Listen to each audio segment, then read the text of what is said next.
Good afternoon, everyone.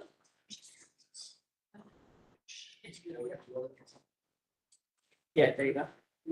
This button is very, very strong. It requires it to be smacked. Good afternoon. I'd like to call the inaugural meeting of the Strategic Planning Committee to order. The clerk has confirmed that we have quorum, and I will begin with acknowledging the land we're on. This committee and all of the people in this room are on the traditional and ancestral lands of many nations, including the Anishinaabe, the Wendat peoples, the Chippewas, the Haudenosaunee. And we have a treaty with the Mississaugas of the Credit in the City of Toronto, Treaty 13. We also acknowledge that today Toronto is the home of many First Nations, Inuit and Métis people. And one of the things about acknowledging the land is, what does that mean? Well, we take care of each other. It's a responsibility to share this space and to meet each other's needs. Commissioners, do any of you wish to declare a conflict of interest in accordance with the Municipal Conflict of Interest Act? Seeing none, we'll move on. It's my privilege to welcome everyone. This is the TTC's first ever strategic planning committee ever, and then therefore the inaugural meeting of this approach. We had a discussion at TTC Board, listening to our key stakeholders, our transit riders, transit workers, the members of the public in the City of Toronto, and identified collectively the need to have a conversation that focuses on the work that needs to be done to support a ridership growth strategy, which we adopted at the same meeting. And to do that in a way, we needed this strategic space to deliberate on some of the enabling conditions and some of the barriers to achieving that objective. We have received a historic investment from the City of Toronto, and now we have to turn our mind to creating some balance in terms of TTC revenue to make this a sustainable. This is a crucial service, I would say the backbone of this society, for everyone to be able to get to work, to get to education, to have a vibrant local economy, for climate action, for also inclusion and integration and equitable access across the city. So it's of great importance. The corporate plan stands, and as we discussed at committee, this is not to supplant or replace a corporate plan, but to complement it. Therefore, what's in scope in our discussions has to do with terms of reference for the committee. It's to advise the TTC board on with respect to the ridership growth strategy and with respect to the upcoming budget decisions. So thanks everyone for being here in the middle of summer, and I think we have a really good agenda today and very thoughtful opportunity to discuss. I also want to say that it was, I ran into a certain someone at the coffee shop and I was getting ready to come here, and that's our new CEO, Mandeep Lally, who is also getting a coffee, and we had a preliminary conversation about outcomes and objectives. So let's welcome the CEO and give him a measure of all the work that has to be done and how hopeful we are that we're going to move in a good way together.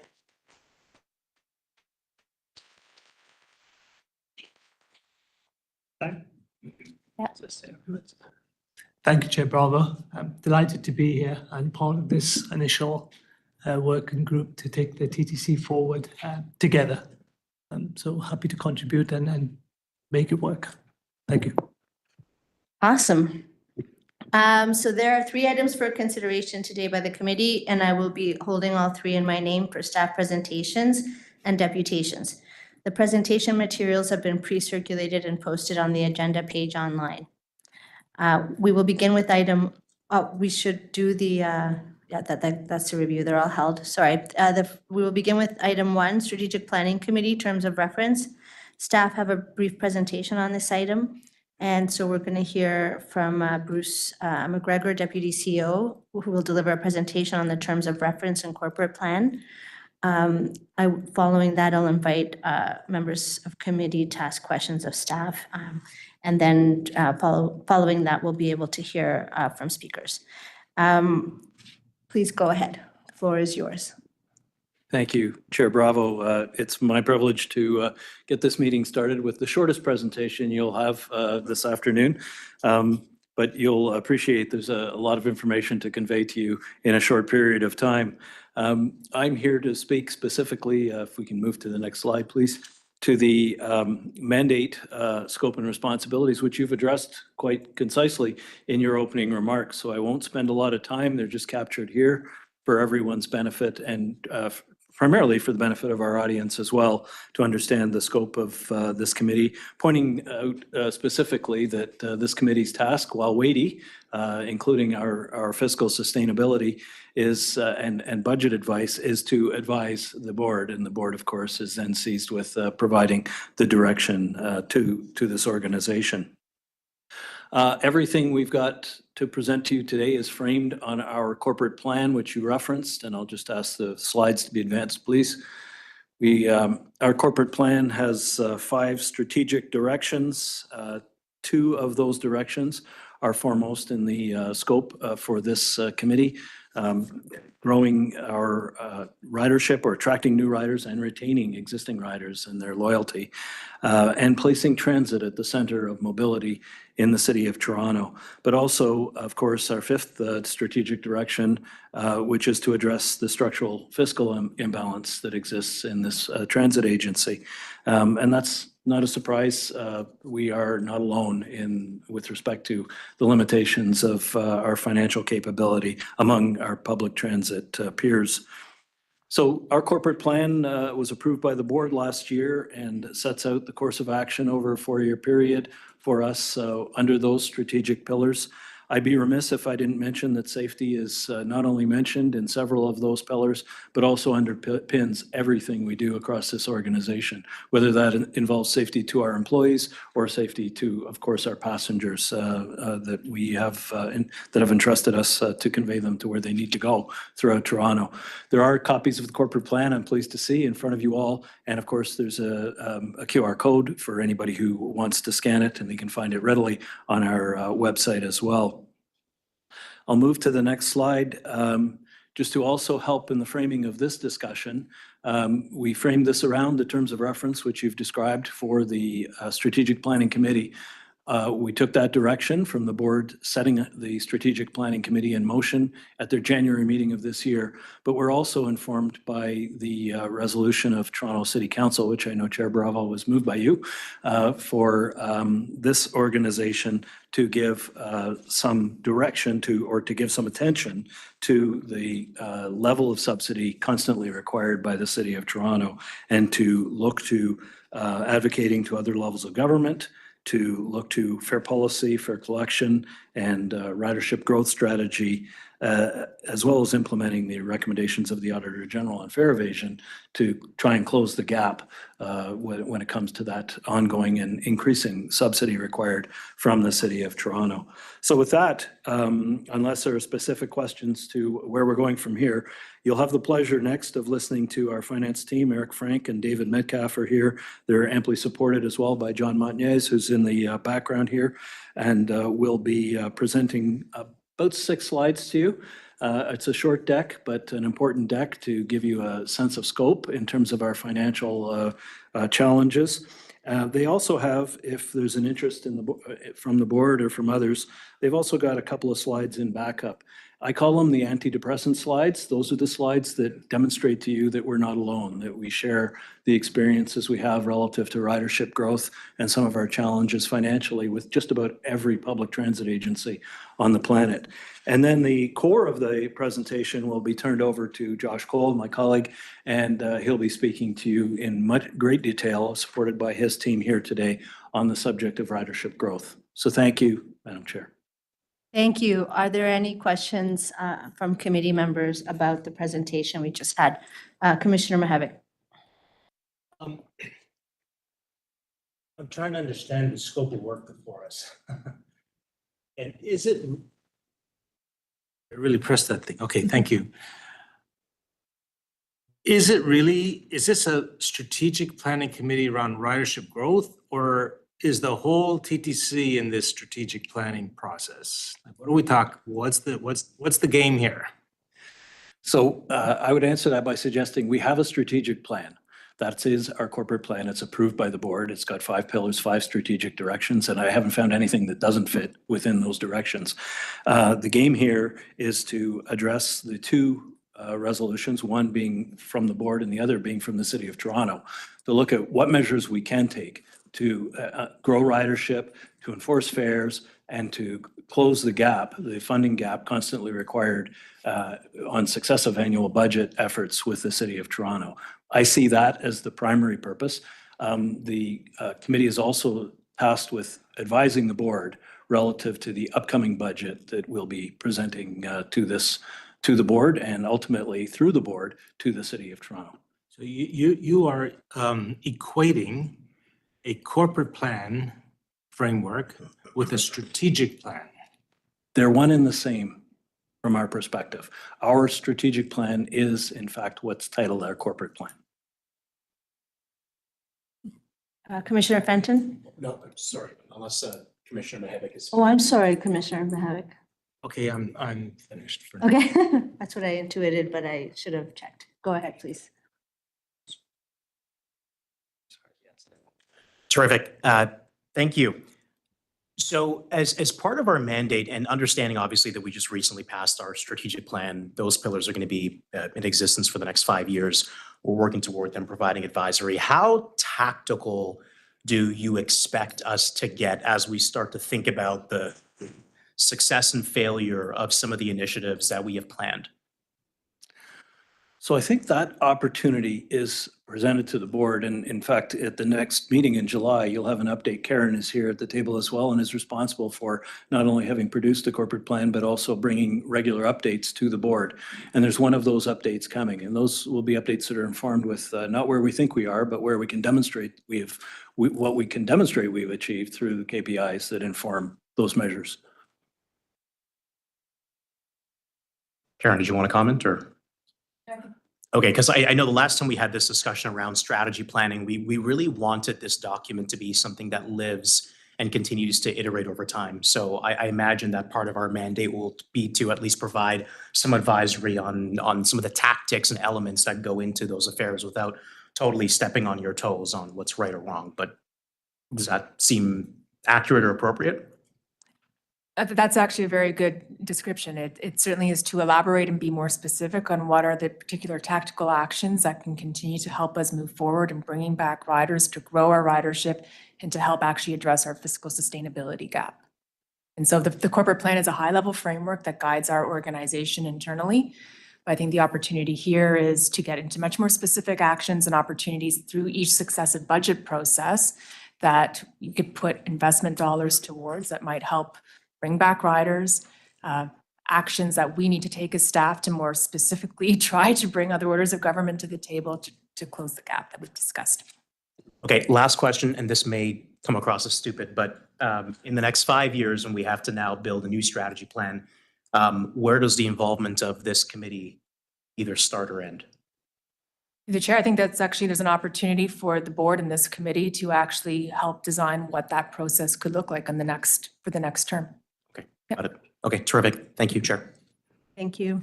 Any other questions? To speak? To speak? Go ahead. Yes, thank you. Well, I'll just lay it out, and I don't know what to do with it or where to take it, but to me, a plan is different than a corporate plan framework is different than a strategic plan.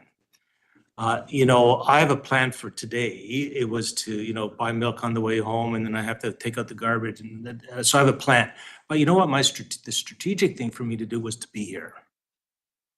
Strategic plans to me is that which we prioritize above all else. So you can't have 50 strategic plans. You can have a framework, and that guides your work, but the strategic plan, that's how we hold this guy to account. And there's 5 things, or maybe there's 10 things, whatever. And those are the things that drive change in the organization. When I got called to this august body, the board, I made a list for myself, 13 things that I wanted to accomplish while I was on the board. I keep it in my wallet, and every so often I look at it. And even every 2 weeks, okay, we're okay there, we're okay there, we're okay there. But they're not all strategic. There are too many to be strategic, but some of them are strategic. And I don't know. I've just thrown it out, Madam Chair, that I think we need to talk strategic. Like, what are the big moves? What are the things that can really make a difference in this organization, either internally, externally? And I do think ridership growth, for example, is one of them. I have no doubt that would hit the top of the list for many of us. I think capital planning or specific, but when you do capital planning, it's not the whole kit and caboodle. It's we want to make sure this thing happens. And so I don't know whether that requires, I'm just throwing it out there. I don't know what that means for folks, but that's certainly where I'm coming from. And so I'm feeling a little bit narrowed in the conversation that we're about to have by just talking about ridership growth, as important topic as it is. Just Yeah, Commissioner Fenton to speak, and I'll also speak after that. Sure. Thanks, Chair. And to my fellow commissioner, I understand where some of the hang-up may come up, but maybe I can offer a different perspective on this. The strategic plan, whether you call it a corporate plan or a strategic plan, it serves as the platform and foundation to which we drive the biggest KPIs. And I think those are, easy for us to understand, right? Driving revenue, driving customer growth, that's what gives the TTC its life. And below that, we have these ideas and these tactics around building a future-ready workforce, thinking about the future of mobility, helping to drive transformational change. And as we think about what strategy really is, strategy by definition is choice and choosing. And that's where the prioritization comes in. And I imagine that over the span of this committee's lifetime, we are going to be actively coming to the table and deciding on what choices we make to at least help engender what the overall goals of the business and this public sector entity is. So I'm not too worried about this having too much of a narrow definition, because the definition or at least through the way that I view this, is all still connected to that wheel that we see, right? So I'm supportive of how we've framed our term of reference and looking forward to contributing. Thank you, Commissioner Jagdeo. I will say that my understanding of the corporate plan is that it was informed by strategic planning, and it also contains an implementation element to it. So that is why that plan stands. It has a life. It also has a deadline. So in the meantime, we're building a different plane while we're flying it, which is having a conversation about strategy, as Commissioner Jagdeo said, is about choices. In the future, we can take advantage of the opportunity of the formation of this committee to look ahead and say, what are the directions that are the priorities that we're going to identify? What indicators will we create to assess whether we're achieving progress? And we will be able to then evaluate, measure over time whether those investments and those choices have produced the outcomes that we want, while the vision and the mission remains the same. And I think that's something that is overarching here. What hasn't existed before, which this committee provides, is the vehicle and the venue for having conversations about the interconnected choices that are made and discussed at the TTC Board that include, for example, just a very grounded and very practical things, deputations from riders who say that the monthly fare pass is too expensive, and therefore we're missing an opportunity for revenue.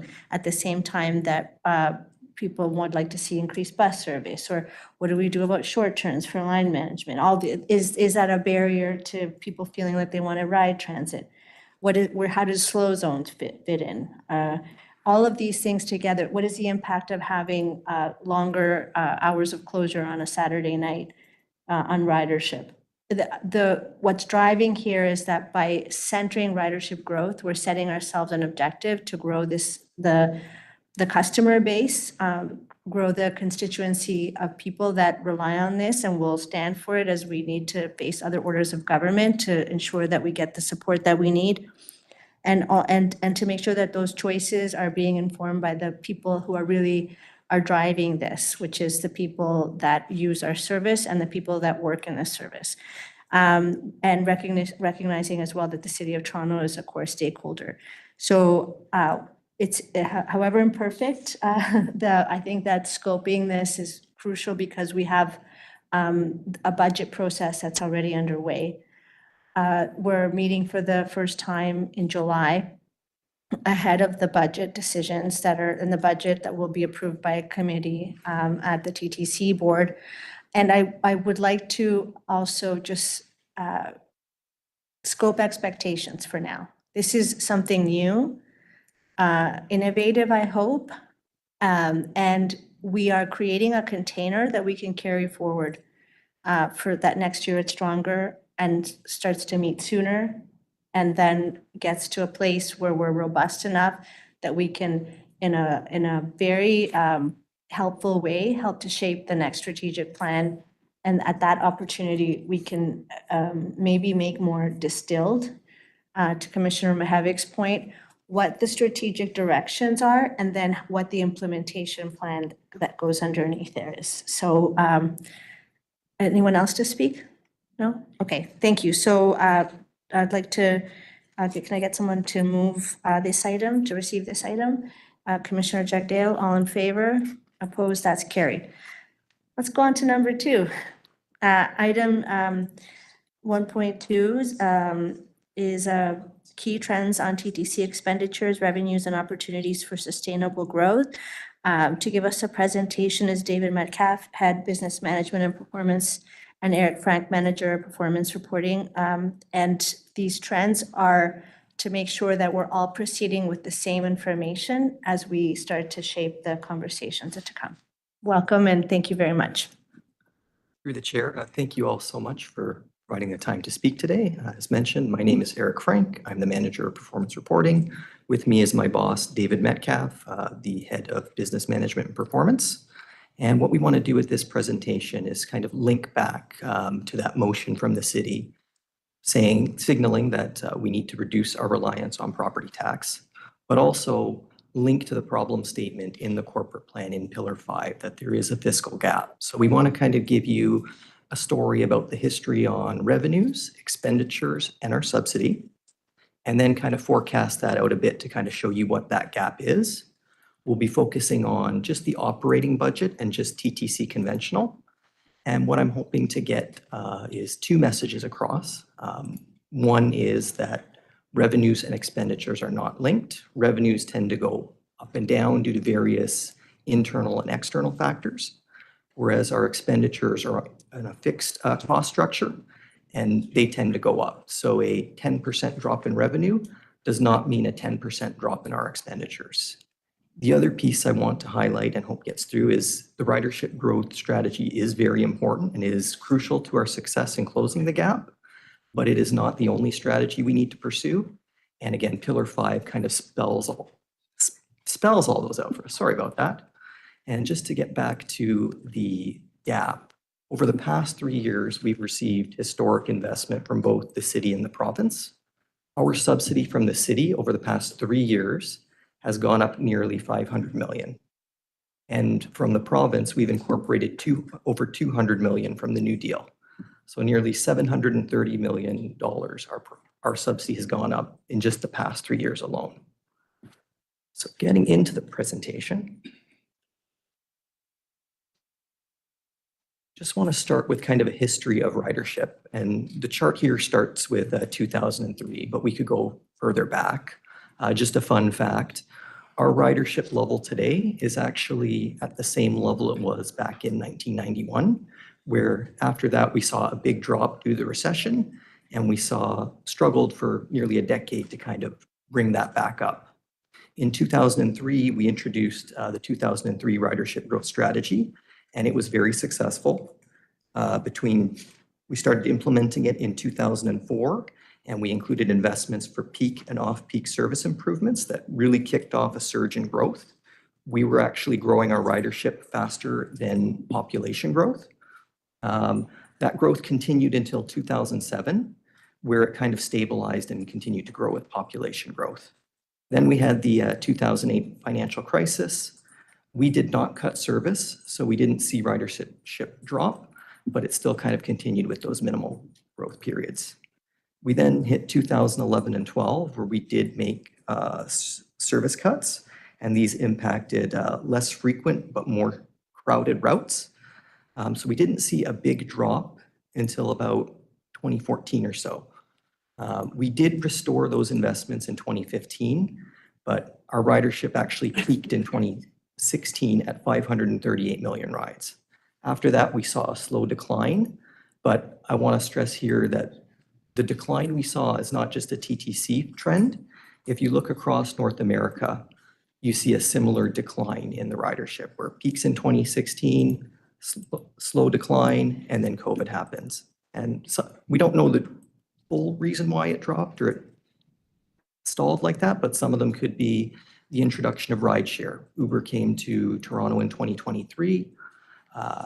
Bike share, we saw the rise in bike share. Even new technologies like Fitbit, if you look at the Transportation Toronto survey, you've seen walking has actually increased in terms of its mode share.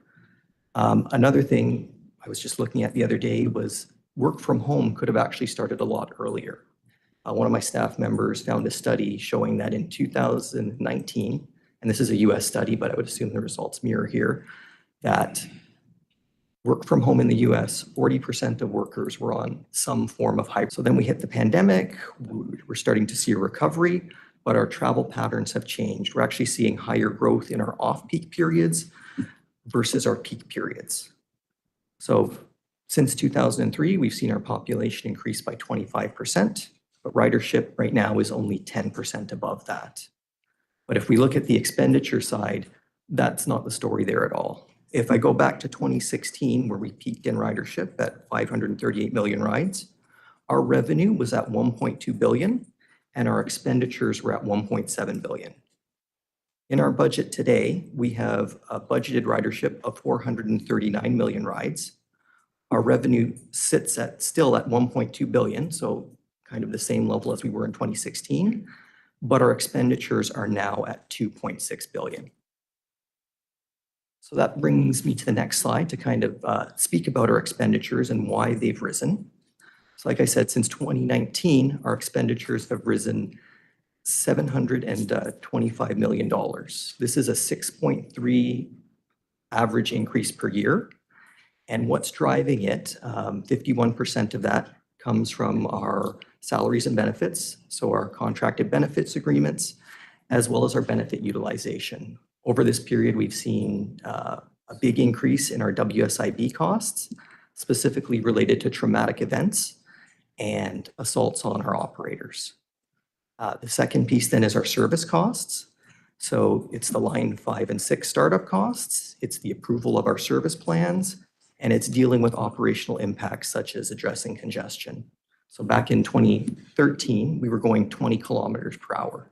Now we're at 17 kilometers per hour.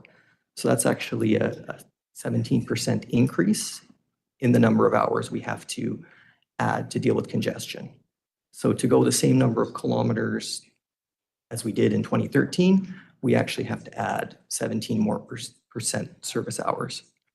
Another point I want to make regarding service too is in 2020, the TTC made the decision to protect service, to protect coverage and span, and that has remained a priority since. And that is regardless of financial performance of routes. We made the decision that there are benefits just beyond revenue to protecting service. But I do want to highlight that our service team does a lot of work to review the efficiency and the cost effectiveness of all our routes, and they do everything to maximize that efficiency. But we haven't cut anything to protect that service. Third piece then is materials and energy costs. The inflation on that has been significant. We kind of did a study looking at kind of our price index, the TTC price index, so looking at our basket of goods. seeing how much that rises compared to regular CPI. And on average, our CPI is going up about, or our TTC price index is going up about a percentage point higher than the consumer price index. And we've seen that kind of in our material price costs. Between 2020 and 2023, we actually saw a 30% increase just in our price costs alone. And then the final piece of expense is what we're calling other. These are related to capital asset management, our insurance, and then our IT and administrative costs. During this time, we have done our part. We found 183 million in savings between 2020 and 2025. So we're averaging 33 million in savings a year in savings and permanent efficiencies. And this is higher, I think, than any other division or agency throughout the city.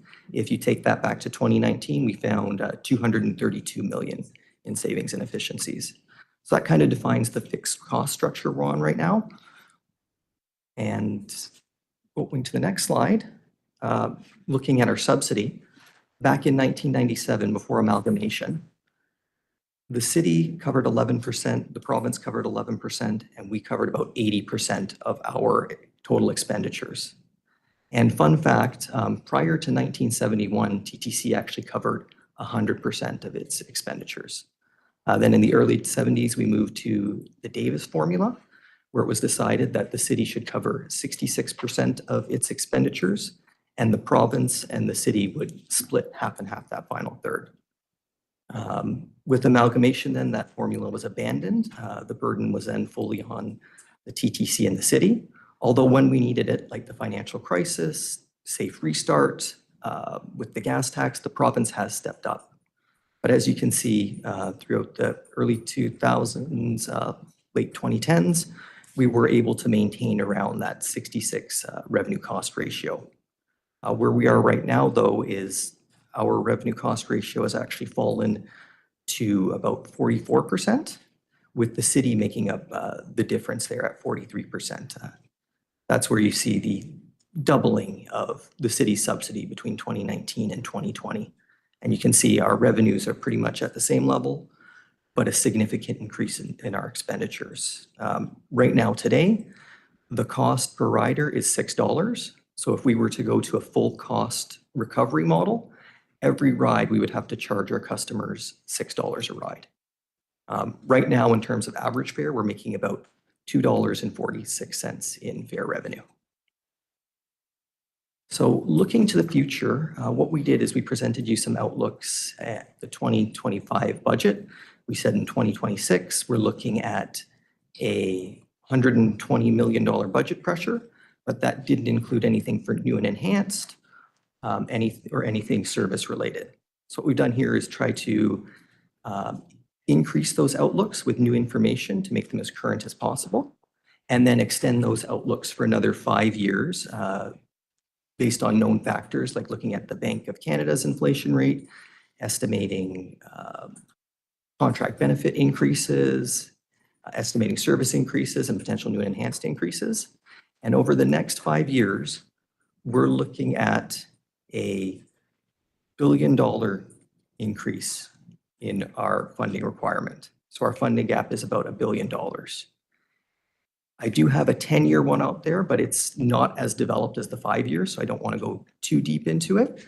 But it could reach, I have 1.5 billion in there, but if you included transit expansion, further service increases, further investments in our corporate plan and strategy, you're looking at a potential $2 billion pressure over the next 10 years, which would be an 80% increase in our expenditure budget.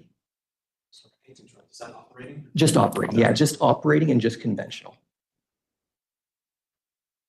So that's the gap we're facing right now. So what we would like to do in the future is potentially do a more fulsome 10-year view and kind of bring back a version of a long-term financial plan with both the gap as well as recommendations on how we can potentially mitigate and balance that budget pressure. So the next slide is very high level, and it just kind of lays out some of the levers we have in terms of how we could balance that. So the first one I have there is, and we didn't put numbers on there just because There's many things you can do with the different levers, so we didn't want to lock ourselves in. But the first one is expenditure management and business transformation. We know we're seeing 33 million a year we're finding in savings. We're doing a great job. We will focus on kind of the fundamentals like line by line reviews, vacancy reviews, managing our overtime and absences. But I believe the real savings are going to come from business transformation and innovation and increasing our productivity. Just one example I have, it may not be the best, but I'm from finance, so it's the only one I know, is accounts payable. Right now, our accounts payable coordinators handle invoices at 5.5 an hour. For our budget system, or our accounts payable system, the benchmark and the gold standard would be 5 an hour. So we're actually handling 10% over the best practice. However, our system is very manual. Invoice comes in, coordinator enters every single field into the system, sends out for approval, comes back, manually paid. If we could just upgrade to a system that had optical character recognition and could do that scanning in the data for us, we could improve our productivity from 5 per hour to 20 per hour. So that's kind of, I think, where we're going to find the real savings, and the real way to close this expenditure gap is through innovation and technology. And again, our cost per hour right now is $275. We need to find ways to reduce that unit cost. How do we get into our services, increase the productivity, and reduce that unit cost? The next one we have on here is the ridership growth strategy and fare compliance. Like I said, they are key. We need to grow our ridership. We need ridership and expenditures kind of increasing at the same rate. Right now, like I said, our expenditures are increasing at 6.3%. Ridership, when we were doing the 2003 ridership growth strategy at its highest, was about 4%. So it's not closing the gap. So we kind of need to get both of those at the same level going forward, because even if we close the gap right now, if that differential continues, we're going to be coming forward in another 5 years saying we have another gap. The next one would be a fare policy review. Again, just looking at things like fare capping to encourage ridership growth, but also fare increases. Do we need to use fare increases to help balance some of those new investments? Because during the period of 2016 to 2019, ridership was actually in decline. What kept the gap closed was fare increases. We had a fare increase in 2014, 2015, 2016, 2017, 2019, and 2020. The final piece then is looking at our non-fare revenue strategy. We have many different avenues where we can kind of find incremental revenue, and it's not going to be huge. 95% of our revenue is actually coming from the fare box, but any way we can increase that is to help.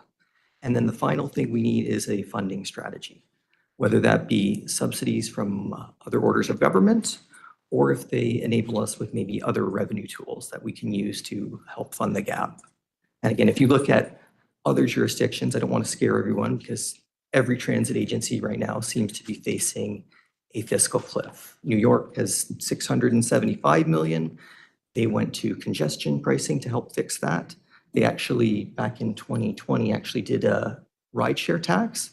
And not only did that provide additional revenue, it reduced ridership by about 11%. Another example would be TransLink out in Vancouver. They have a $600 million fiscal cliff they're facing. The tactics they're taking are similar to us, is expenditure reduction targets and advocating to other orders of government. And then in Pennsylvania, I don't know I believe it's 450 million. What they're looking to do is utilize federal funding for capital and repurposing that to the operating. So there's a lot of examples of different funding strategies we can look to out there to kind of help us balance this. And as I mentioned, all these strategies are set out under Pillar 5 in the strategic plan, the corporate plan. And what we want to do is kind of build those strategies out further with a long-term financial plan. So I'm just on my final slide here, and I apologize for rambling. But what this slide is it just I want to show the magnitude of the problem we're facing right now. And it's a bit facetious and provocative. But what it shows is the bar on the left is our funding model right now. 11% from the province, 43% from the city, 46% from TTC. If we were to go back to a 66% revenue cost ratio today, we would need to increase our revenue by 520 million or 213 million rides. Extending that out to our 2030 forecast, we would actually need to increase our revenue by $1 billion or double our ridership with 410 million rides. So that just wants to hammer home the point. I don't think we're going to hit that ridership. Ridership growth is going to be important, but you need other tactics and other strategies to fill this gap. On that point, I want to thank you so much for your time and really appreciate you having me today. Thank you. That concludes the presentations.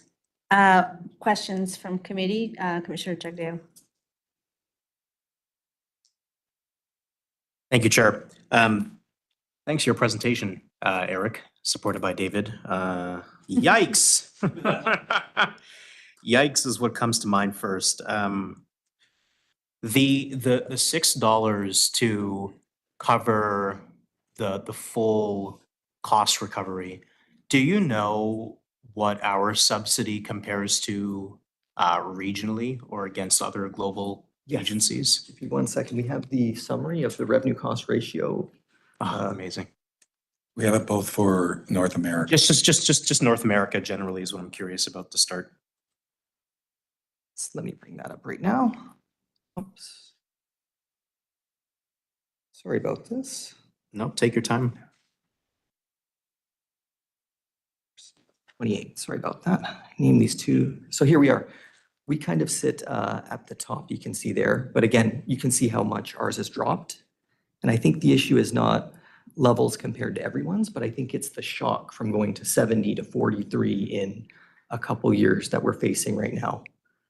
Plus, if you look at the funding models in the US, prior to COVID, 10% of their operating funding came from the federal government. So they have different funding models. We rely a lot on the city, although the province has helped us out in times of need every time we've needed it. And again, while we're higher right now, it's that shock from going from 70 to 40, I think that. Got it. So just, I haven't done a, sorry, David. We're on the outlier list here. That's the takeaway. You can see from the graph, we kind of in a different spot where we're not in the middle. Got it. Okay. My second question has to do around some of the strategies you shared that other agencies are utilizing to try and compress the pressure. But I note that the majority of the strategies you shared are pretty reliant on the city. Like, as much as I'd like to do an Uber tax, one, because they banned me for whatever reason, and two, because this obviously helps what we do here. That's something that we can't do. That's something that our councillors would have to take back to the city to try and push. Are there any examples of ideas that are transit driven? Well, the Pennsylvania example that Eric was alluding to was federal money that was given to the state that then got repurposed to operating. So, I mean, that is just a great example of partnership between federal, state, and local in terms of getting a bang. And it's the second one down on the left-hand side that Eric has up there. That's one good example of thinking outside of the box. And the fact that they're doing it is really challenging some thinking down, at least in the states around, geez, the state governor wants to do something like that. That's how he's trying to work with the federal side to actually incorporate more dollars for a problem called operating. How are we going to fund this? It's a really good example from that perspective. But others are just coming to the same realization that we're at. Like, we're in a fiscal cliff. Right. We've got to do better in terms of our advocacy against the orders of government and other funding sources. And what will our strategy be for that, right? Got it. Okay.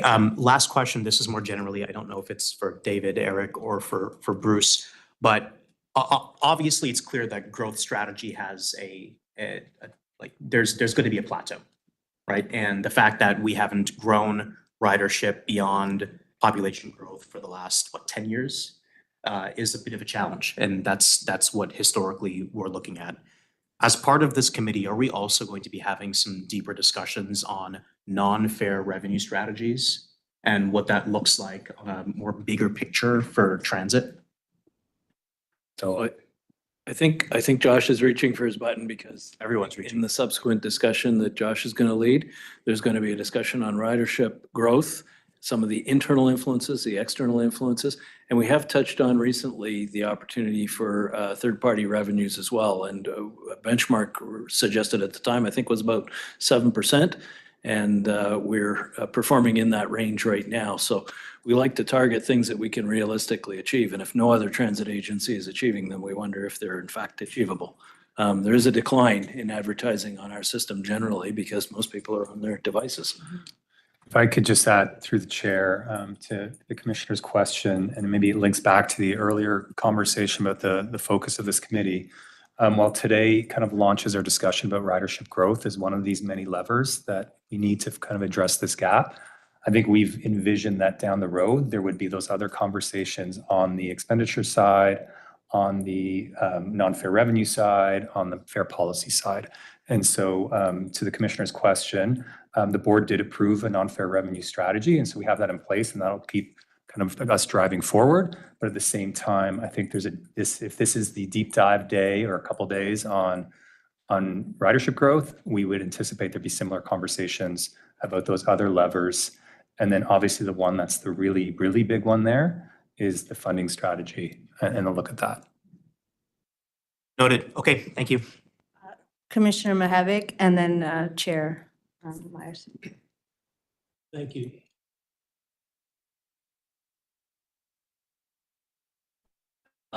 In terms of the budget as it relates to service level, has the service level been the same throughout this period? We've actually been increasing our service levels. Have you been changing loading standards? So in other words, before I used to be like this, pre-COVID, now I'm getting a seat.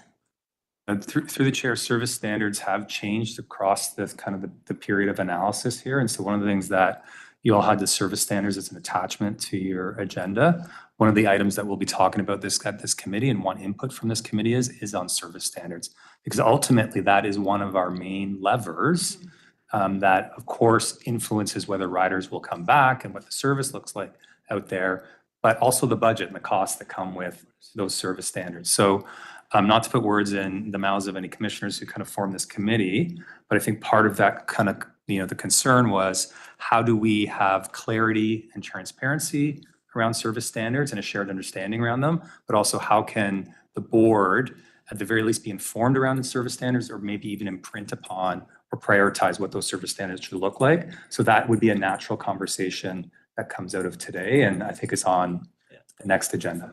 For us to get a good picture, it seems to me, along with all the, tracking the budget, increasingly higher budget deficit, it would be number of drivers, number of operating hours, and so you're actually comparing like to like. Okay. The other thing is maybe I'll put in the form of a question, but I think you'll get the point. Why are we comparing ourselves so much to American jurisdictions and almost nothing to European and Asian jurisdictions? Can I interrupt for a moment because our CEO wanted to answer the previous question, so we're going to park this one. So just in relation to possible funding modes, I'll give a few examples that from across the globe which haven't been utilised here. I'll give one example from London Underground, or TfL, which they utilised a tax investment scheme, which was basically they were forecasting growth of where they were producing extra service and lines and therefore loaning against that. They used the prime example of that was Crossrail, which is now the Elizabeth line, the Northern Line extension, which was I think about 4.5, just under £5 billion, again generated by self-funding based upon the growth that the service would provide. On top of that, you had ULEZ, which was ultra-low emission zone, which was around the city of London, and it's now in the process of has been expanded out. That's a surcharge on any vehicle that emits emissions over a certain category in order for London, the UK, to meet its green credentials. And on top of that, you have the congestion charging, which was very successful and also was replicated model for model in New York recently, although at a slightly reduced rate in New York. So there's some modes and means there in terms of avenues to look at which have come from the UK effectively, which has been adopted by New York definitely for the congestion charging, and successfully. Okay, the second question was around other cities. So we've just put up a slide there that kind of says, One, yeah. there's differences. Really, they break it down into sort of three levers. They talk about system design. Everybody's system design is different.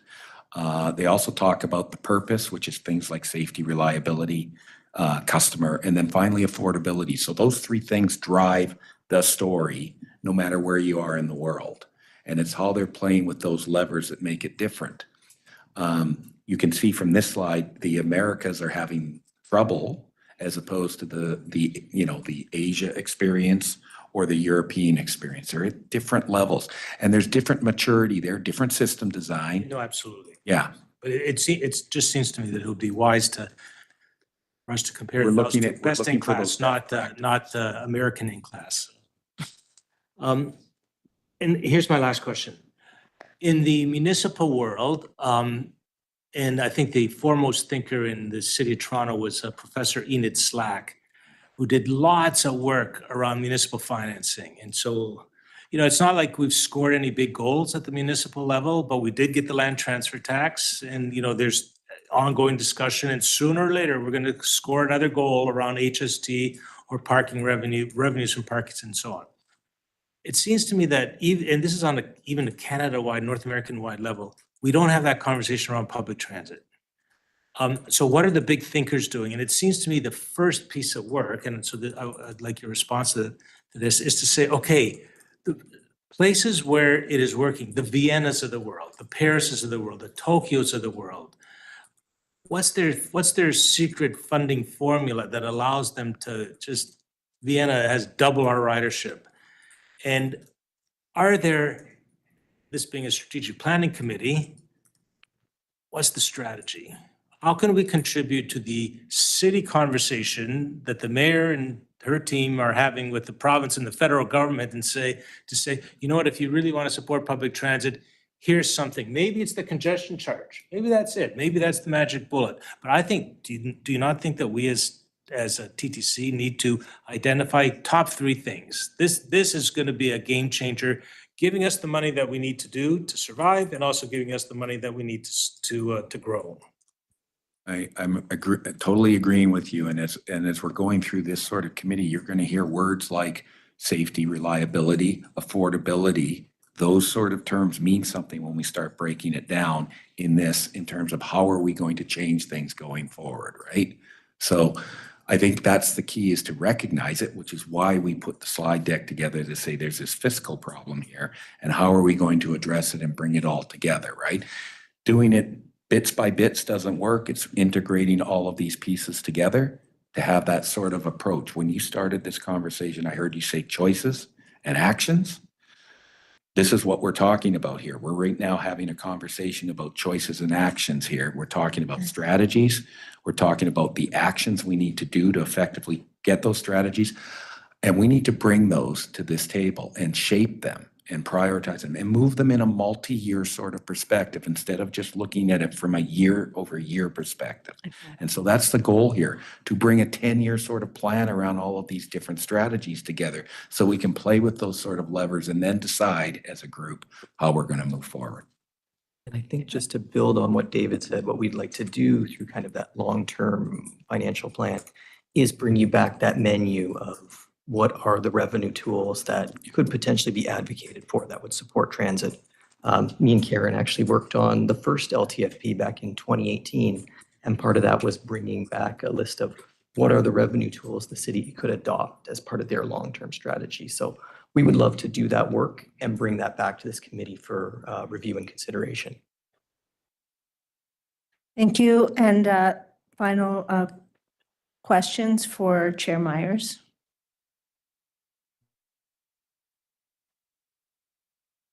You're right, they are like put on. Thank you, Chair. So the first question I had is, and this is related to the next presentation, but I'm just gonna pull from it. So I know 1 in 5 trips are currently done on transit, correct? Roughly 21%. Do we know what that ratio would have to increase to in order to get to, if it was to be, to get that additional 438 million rides by 2030, roughly? Would that be like 1 in 3 trips, 1 in 2 trips? Great question. 1 in 2 trips, okay.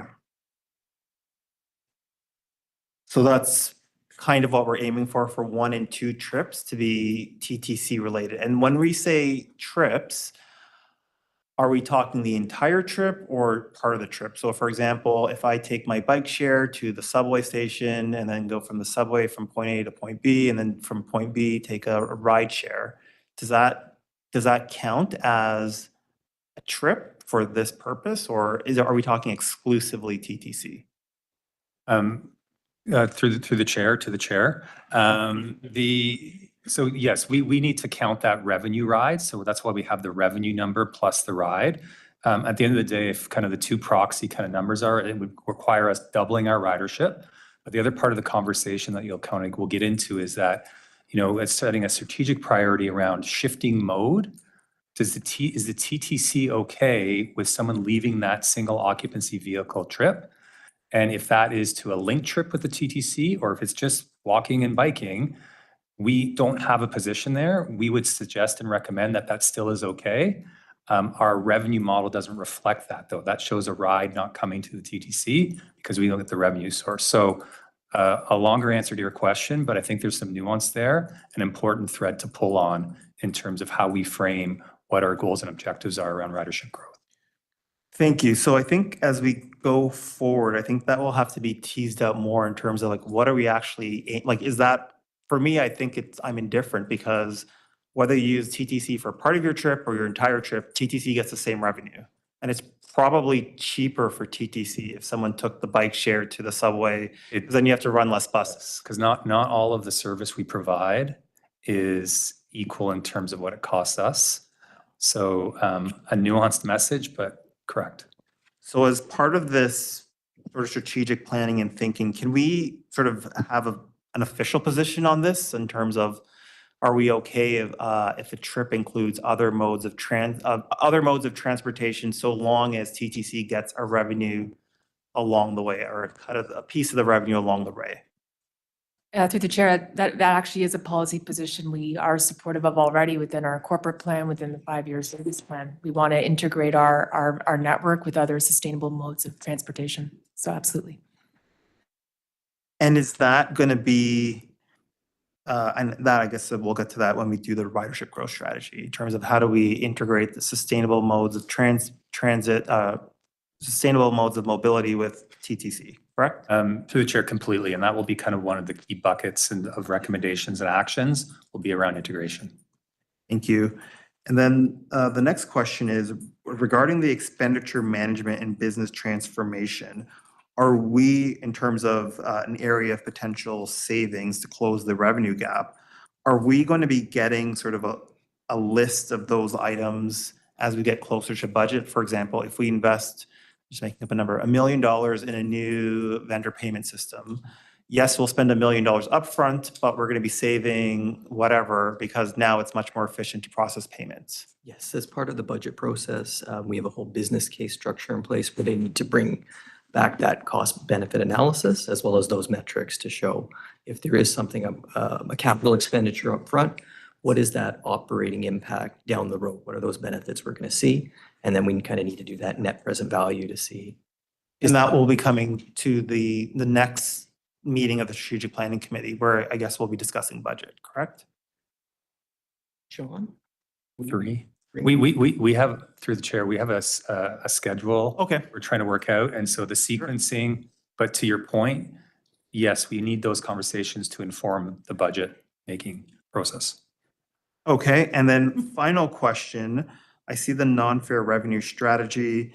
We just approved the hiring of, I think, 4 additional people for the partnership, the new partnership division, I should say, in terms of more of those strategic partnership. Is that division or those employees going to have targets that they're expected to reach in terms of new revenue or new partnerships so that we can see the value in bringing on this department? Through the chair, just not to be too semantic about it, the board approved the framework of that strategy. They have not approved hiring anyone. In the 2026 budget, I will certainly fight, push, advocate, and to get those included. And then the board will approve, hopefully, a budget that will include some people focused on driving non-fair revenue. There will be targets attached to that. They will not be attached to the people's performance, just the way we work here. But your point is taken that we need targets around corporately how we're trying to achieve our objectives around non-fair revenue. Okay. Thank you very much. And sorry, one quick question. For the conventional budget has increased, the materials and energy cost inflation, is that taking into account our shift towards electrification of the buses? Yes, those costs would be built into there as well as our savings. So if we were to deviate from sort of it's the set plan of electrification for buses, is this going to significantly change that $191 million figure? The one in the presentation, no, because that's previous costs. Okay. But it could impact our projections for the future. Okay, thank you very much. I have one question. I think we've identified very clearly a fiscal and ridership pain point in the growth after the approval and unrestricted approval of Uber and other private transportation companies. In Toronto, you've said that we've lost riders and therefore revenue to this, and that there's a 17% cost increase for operating through congestion.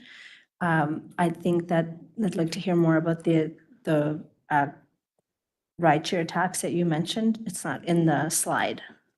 Yeah, I just mentioned that off the top of my head, but there are a bunch, and again, we just looked at US jurisdictions, but New York has one. I believe it's $2.75 a ride. It's centered around certain areas of the city. I think it's around if it's in the central business district, it applies there. Chicago has something similar. I believe it's $1 or $1.10. I was actually just out in Washington and they apply a 6% Uber tax out there as well. I believe London has one as well. I just don't know the number off the top of my head. Sorry. In terms of could the city do it? And it wouldn't be us, it would be the city. Yeah. I believe we do have authorization under the City of Toronto Act, Chapter 10. It's not within a restricted or forbidden tax that the city could levy. However, that doesn't prevent the province from coming in and saying, no, they did that to us, I think, 5 years ago when we did kind of some tolling tax, but theoretically we could, but it would have to be city council that puts that through. So through you, Chair, just to clarify, in Toronto, we already have a rideshare type tax for trips to and from the airport. So the GTAA already charges a surcharge on Uber trips to and from the airport. So aside from the challenge that US cities are constitutionally recognized and therefore have powers that are not available to municipalities in Canada, and that the province can undo anything that we decide. This seems to be a place from the conversation where we have every dimension of barrier and impediment comes together. Our buses can't move through traffic because of congestion. We're losing ridership to personal transportation company vehicles. It inhibits our ability to provide the service that we want to provide. And would be in line with other world cities in terms of having a dedicated revenue stream that could be demonstrable for the public that it's an immediate transfer from a pain point into a transit system. It's an interesting detail. Thank you. That's the end of questions, I think, to speak. Commissioner Mihevc. Only to say, and if you could, if I'd ask, can you go to the slide, oh, sorry, where it has the different pressures and how we can maybe mitigate them. It has a bunch of gray bars going up and one gray bar going down. Second, sorry. Sorry, I actually have it here. It's page 6.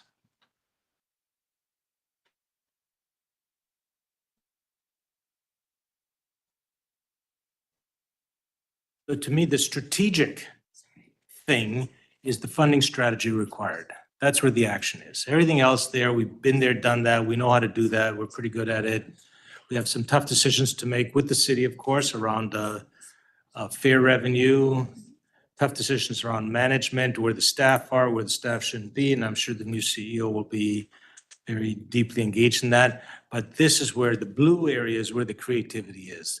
And so I'm thinking that this is where you're going to be submitting reports. And I think it starts with great research, like that Uber or rideshare tax sounds like a great idea. But obviously, we need to dig a lot more deeply into that. Congestion charges seem to be a good option, maybe not right away, but one day they're coming to Toronto. We just don't know when.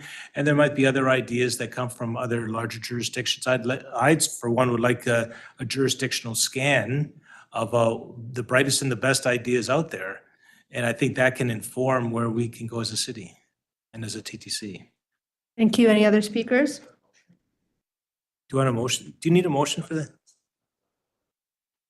Well, why do I think you think it would be helpful if we moved it? Okay. So I'll move a motion requesting staff to prepare a report on a jurisdictional scan of best practices around new funding revenues that offset cost pressures. I think that was a sentence. And while I won't try to amend your motion, I would say that while incentivizing ridership, if we can, that's a pretty good sweet spot. But I'm not going to try to amend. Well, no, feel free. While incentivizing ridership growth. Go ahead. Okay. So while the clerk prepares that motion, are there any other speakers on this item? Chair Myers. I will. So just to sort of add to what the Commissioner Mihevc said, so one of the really interesting things that we learned when we were in Hamburg at UITP was they have actually introduced what they call the Germany card. So you have one card for the entire country and everyone pays the same fare. And it was there and it was a low fare around 50 euros. And it was the German federal government's way of indirectly subsidizing the operating costs of transit because they said, okay, we're going to guarantee this fare across the country. And you can use the same pass in Hamburg, in Berlin, and Munich. In return, it's going to be this amount of money. And in return, the cities which are funding the subsidy operations subsidies could then reallocate that money to other parts of the organization. So there are creative ways out there in terms of filling the funding strategy required. The province has shown in the past that they are willing to do these types of partnerships. We saw one fare, which has been quite successful, one of the more successful things that's been rolled out recently. So maybe there is a future for an Ontario card or something along that, especially as more and more systems are adopting Presto and that type of usability across Ontario becomes more of a reality. Thank you. And I think we're ready. Very precisely timed comments. I think we're almost ready to display the motion.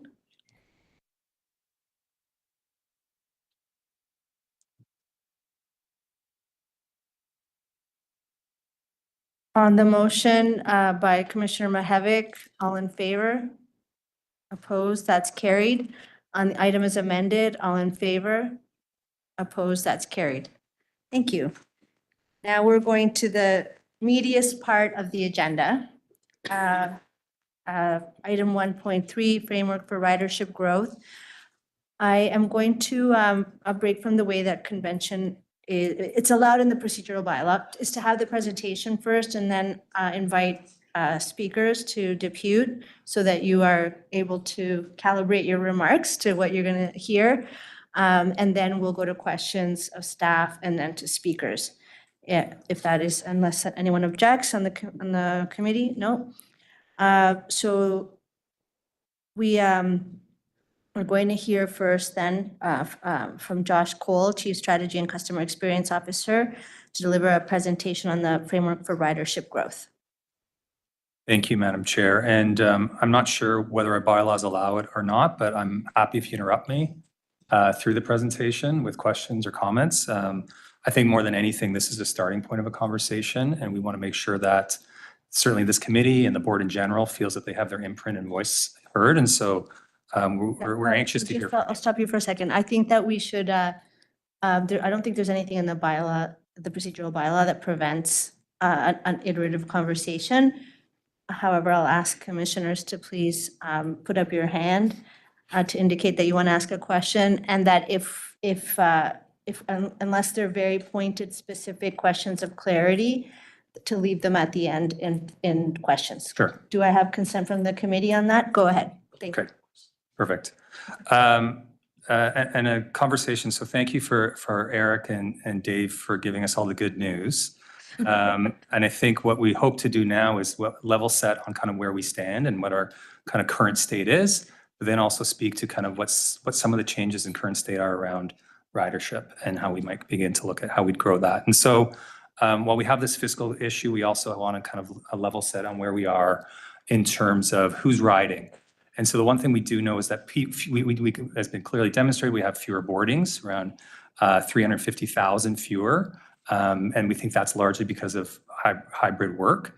And the point I think I want to make on this slide is that the shape of our travel has changed.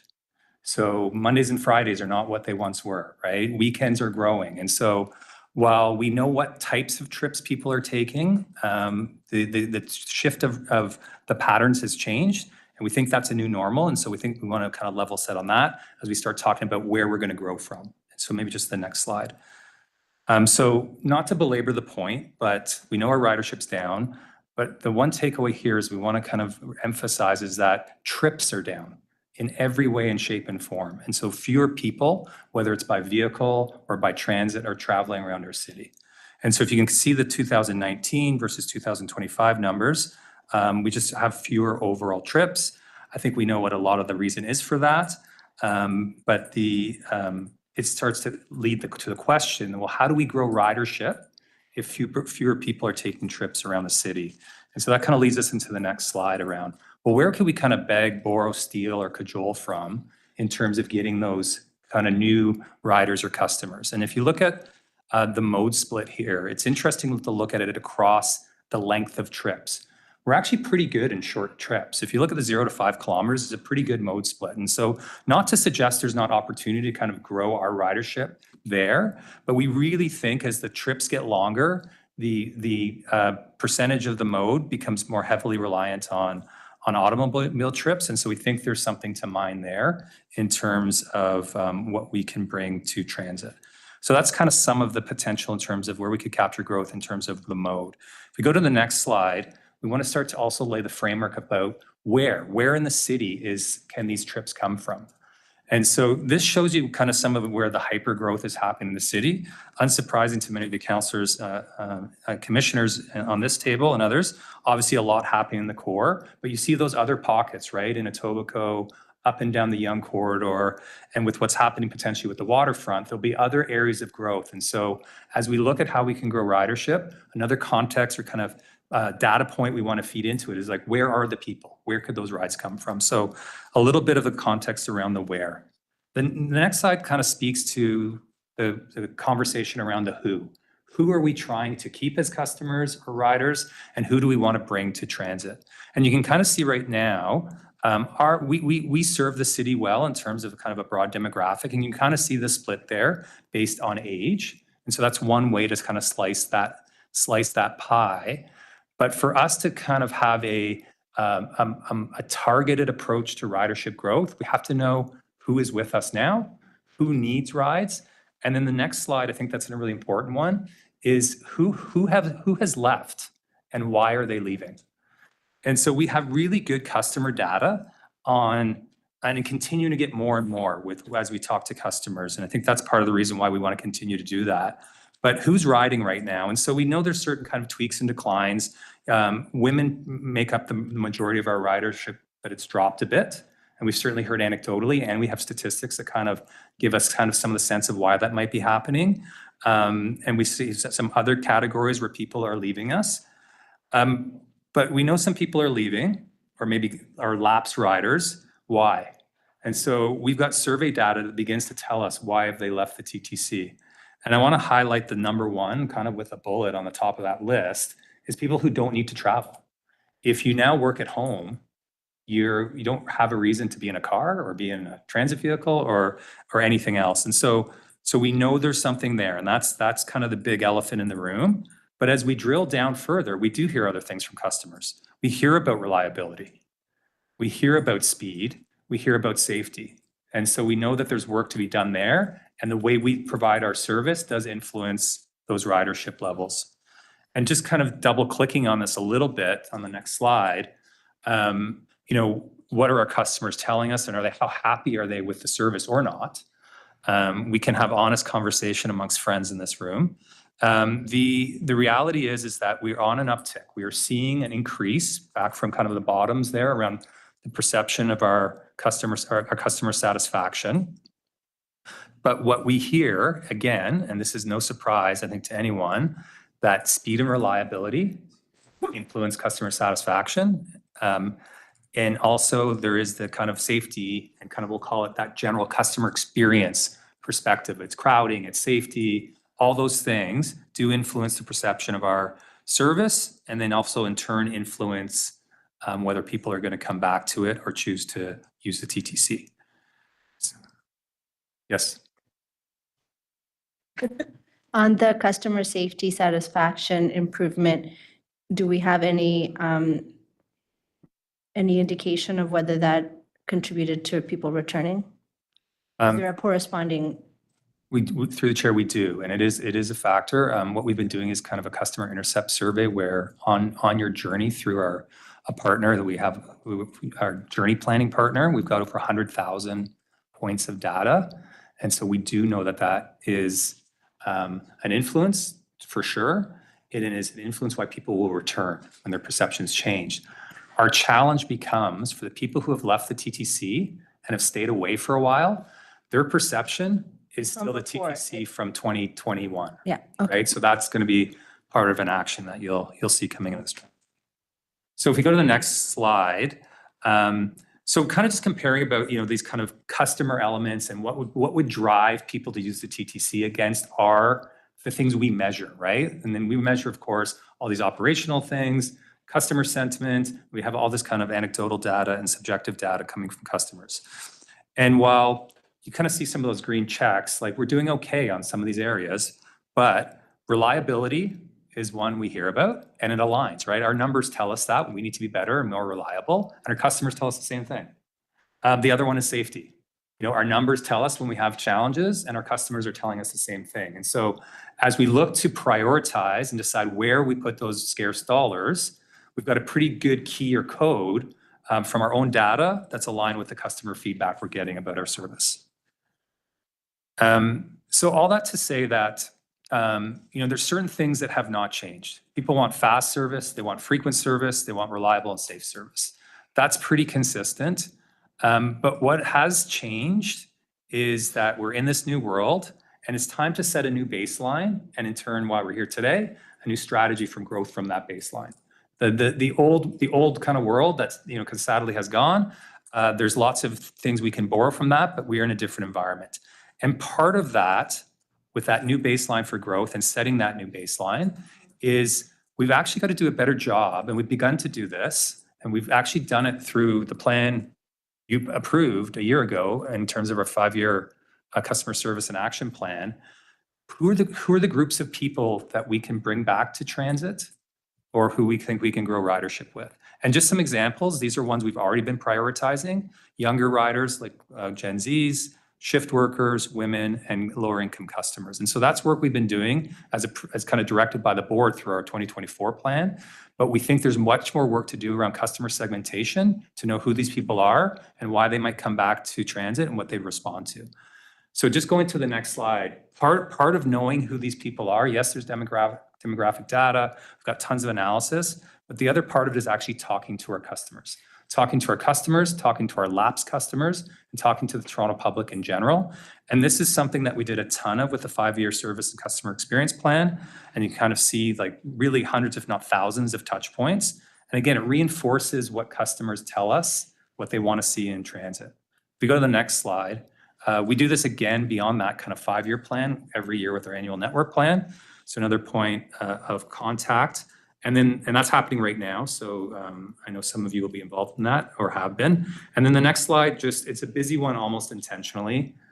It really speaks to, this is all probably in 2025 and late 2024, hundreds of thousands of touch points with our customers, right? So this is an ongoing effort, and we have to apply the same kind of approach to building out a ridership growth plan. So we have lots of platforms and tools to do that we can rely on, but we're also open to a discussion about how we might augment that.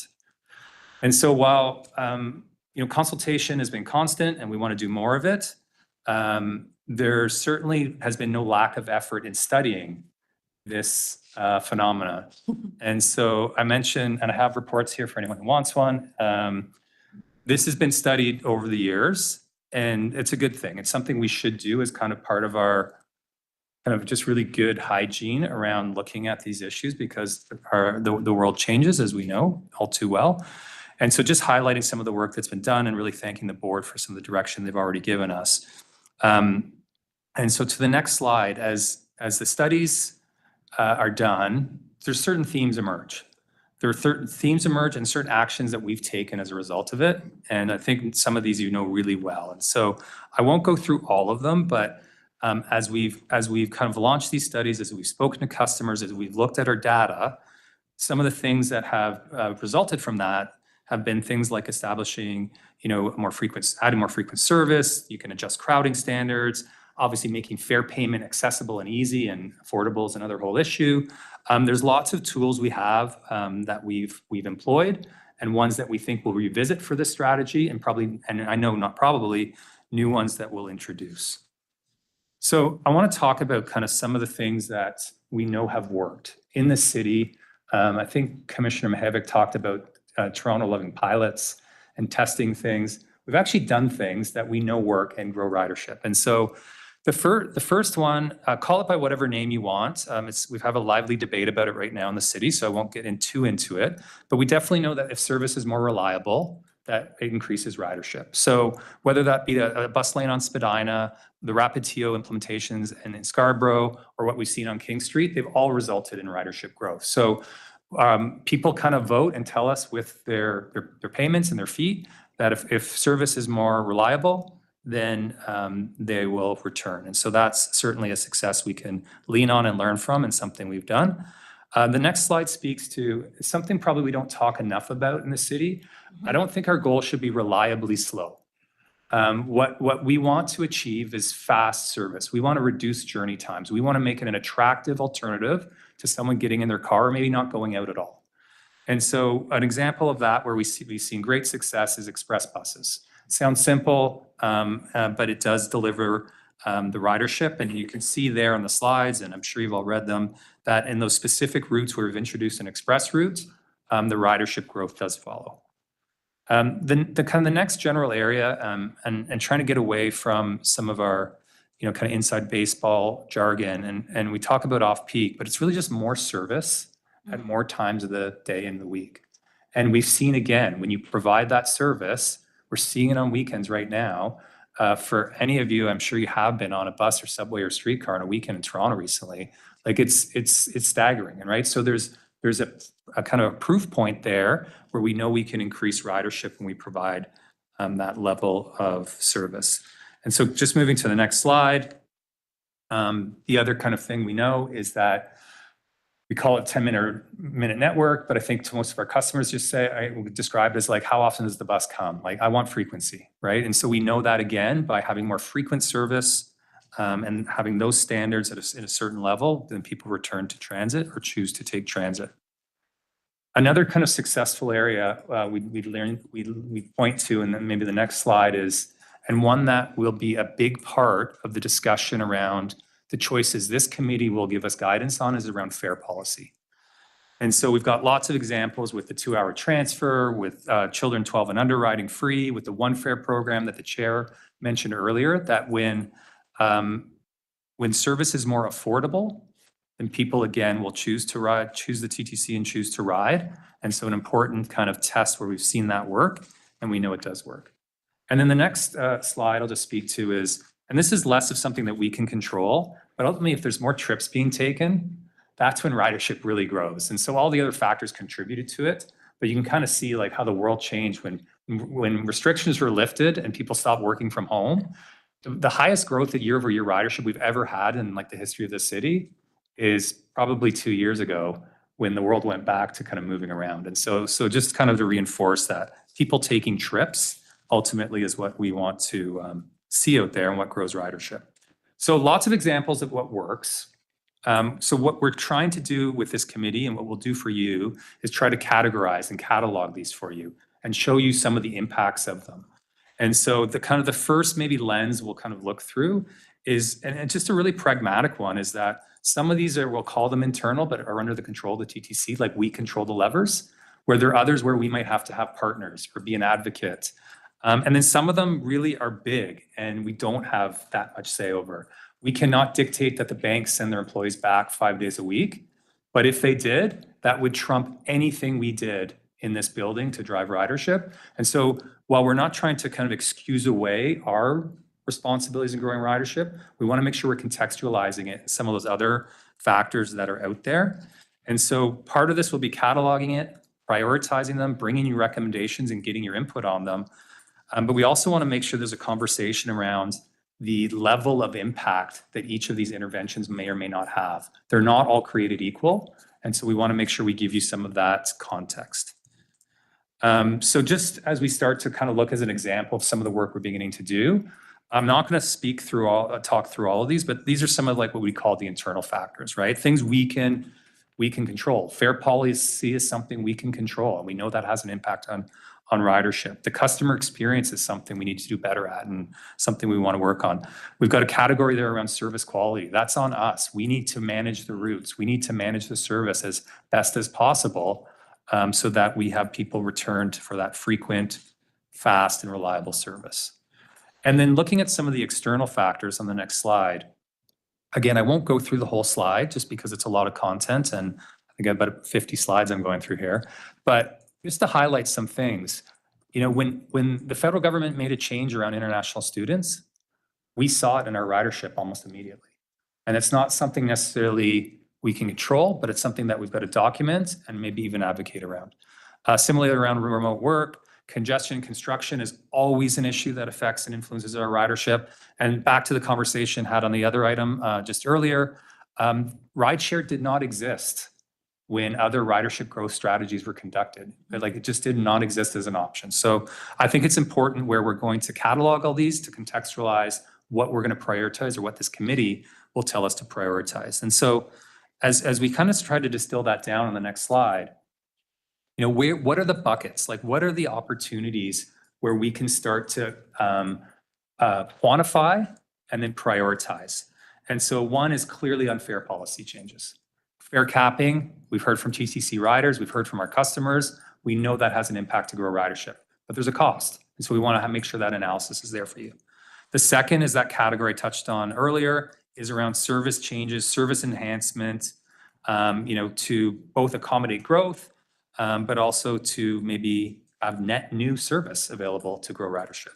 So that's kind of another bucket of tools, and one that we'll kind of speak to in terms of recommendations. The other one is around improving speed and reliability. Of course, that's the very congested and complex operating environment we're in with cafe TOs and bike lanes and patios and constructions and condos. But at the same time, we know we have to up our game in terms of how we manage our routes and our service and make sure that it's speedy and reliable. The other category, which the chair was asking about earlier, is about that kind of integration and that mobility, integrated mobility view. We need to integrate with our neighbors and with GO and commuter service, but also around with other modes. And so that's something that would be another bucket of tools or opportunities that we can look to. The fifth category, which is a really big one, and we'll speak to in a bit, is around enhancing the customer experience. The time you spend with us influences whether you're going to return. And we know there's a lot of factors, whether perceived or not, that will have a resident of Toronto or a visitor to Toronto decide if they want to use transit or not. And the last one, it's a bit of a catch-all around our ability to influence external factors. I kind of call that the advocacy bucket. And so there's going to be a lot where we might not have the levers, but we want to make sure that have a clear case and we're making sure that we have a loud voice in terms of what we're proposing. So just to drill down on each of those kind of buckets with some examples. And some of these are things we're doing, some of these are things we've modeled, but just want to give you a flavor for what you would see in a set of recommendations that comes with an eventual strategy. So around fare policy, a couple examples. Fare capping. We know that there's a cost to it and that we have a ridership impact to that. So as part of what we'll present to this committee and then that will eventually go to the board will be kind of some of the options around that. So similar with fare increases, there's a fare increase certainly helps that fiscal cliff, but there are ridership impacts. So we want to model out and we'll do that. And we tend to do it through almost every budget process, what some of the fare policy levers are and what that could look like and what that will help hopefully both our recommendations and then your endorsement to prioritize. That second category is around service enhancement. So this is service enhancement to accommodate growth in particular. And again, you see by adding service hours, and I think this is probably intuitive to everyone, but it's something that we have to share and model out as part of this exercise. You will see increase in ridership. There are revenue enhancements that come with that, which is great, but there's operating costs too. And so again, how do we kind of rank and prioritize those to get the desired effect? I'm just kind of extending on this conversation around service enhancements. There's also just service enhancements to meet our existing standards. So we can talk about growth, we can talk about net new, but we don't always meet our existing standards. And so we need to have the conversation about the implications of even meeting what's on the page now, what's been approved in fancy glossy documents or at the board, and what are those costs and what kind of ridership does that generate? And then the other category around kind of service is really that kind of new and enhanced. Is there something that we do not provide now, but whether it be time of day, type of service, geographic coverage, or level of frequency that would generate new ridership? And what would that cost be? So you can have that framing to make a decision. That third bucket that was on that slide was about improving speed and reliability. And so some of it's our operating environment. We would love to have unfettered access in priority transit lanes, but we recognize there's a balancing act there. So do we look at queue jump lanes, improving transit signal priority, all the other regulatory measures within our operating environment that can help us move more quickly and more reliably because we know that brings ridership. And then the kind of the second side of that slide, I'll lump into the things that we need to do. Like how are we managing the service and how are we providing good service out there and not only managing it, but monitoring it and being transparent about how we're doing with this board and our customers on our kind of our route management and management side. The other category is around integration. So of course, we do have integrated service with MyWay and York Region right now. We have increasingly integrated service with GO. We have the One Fare program, but also micromobility, cycling, walking. We have to look at this as part of our way to make take people out of their car and choose transit. And we know that's part of the solution.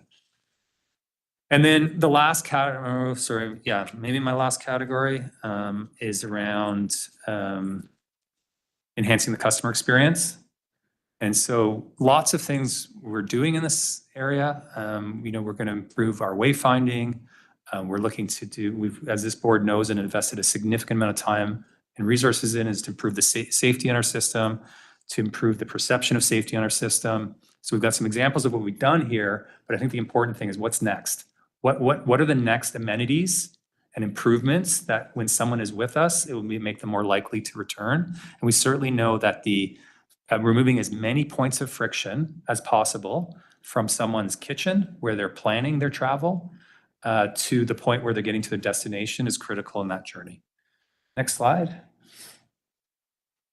So just maybe stating the obvious with this slide, but just to kind of speak to what we think you'll need and what we want to use to guide our recommendations to you, is that I've just talked through a bunch of examples or categories of things that we can do to increase ridership. Well, they're not all the same in terms of their impact, in terms of growing ridership, and their cost. And so part of the discussion that is a very kind of strategic one is how do we prioritize and why do you choose one over the other? And so what we need is, it's going to be some difficult decisions, but also some guidance from, based on our best advice, guidance from this committee and then ultimately through the budget process and the board around those priorities and why you would stress maybe ridership growth in one area versus cost containment in another. The best and most crude example I can give for this is we can fix ridership in many ways tomorrow. We could just decide transit ridership is going to be free. I'm not sure that addresses the sustainability issue and the fiscal cliff that was identified in the beginning of the conversation, kind of so well framed by Eric and Dave. And so we want to make sure that we have that data, of course, but also that context for you in making those decisions. And so a last slide to leave you with, and maybe to kind of prompt some conversation and where we're hoping that we get feedback from you. As I said at the beginning, we want to make sure that your guidance and your fingerprints are on this and on this effort and this effort to prioritize. And so what we've tried to do is come up with some draft principles. You can scrap all of these. You can add new ones. You can wordsmith if you want. You can take this away and sit with it. But I think what we want to do is provide some guiding principles so that when we go back to do our work and begin to kind of build a draft set of recommendations that come to you, that it's been kind of maybe some guardrails have been set, and that we know that what's important to this committee. And so, of course, some of them around existing and leveraging existing resources, and that's something like that would be fleet, aligning it with existing plans like this and the corporate plan that you have at your desk. Making sure that we are targeting what customers need by knowing who they are and focusing on some of those groups. Affordability and being equitable, we think, is a key principle. We want to make sure that if we bring riders back, we don't lose them all because the customer experience stinks. So how do we maintain that level of customer experience so that we keep our riders or customers? We want to make sure that there's a good impact or return on investment if we're going to make an investment, that we see the return in riders or revenue. All those points of friction on the customer journey, we think that's something that we have to hold high and true to. We want to make sure that we can bundle and kind of leverage other investments in service to kind of improve the customer experience and drive ridership. We want to really leverage partnerships. That might be with our neighbors. That might be with, like, one we recently signed with TMU, or a recent one with Live Nation, where we can drive ridership.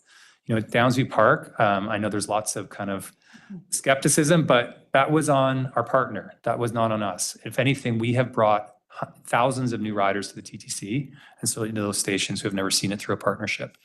Addressing barriers to mode shift, like what are the other reasons people aren't getting out of their vehicles? And of course, like this, it's table stakes, improving reliability, and making sure we have better, faster, or frequent service.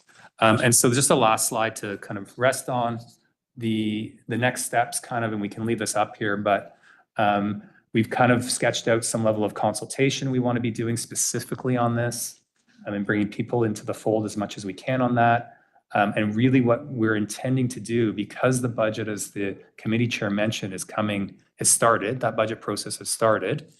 How do we weave and sequence this work into that budget process so that what is in front of you late this year is informed by some of these strategic conversations and priority setting that happens at this table. Thank you. Thank you. Now we're going to go, would you like to, sorry. Just going to just add to the wonderful work that Josh and the team have presented in terms of looking at the future state in terms of being more agile and morphing into a system which is meeting the needs of the city. But also, while we're looking at the dynamic numbers, as we're looking at the finance aspect of it, look at the drivers in terms of what metrics we use today and how that morphs along that journey. So we use, for example, the standard Comet OTP, for example, which gets you from A to W or A to Z.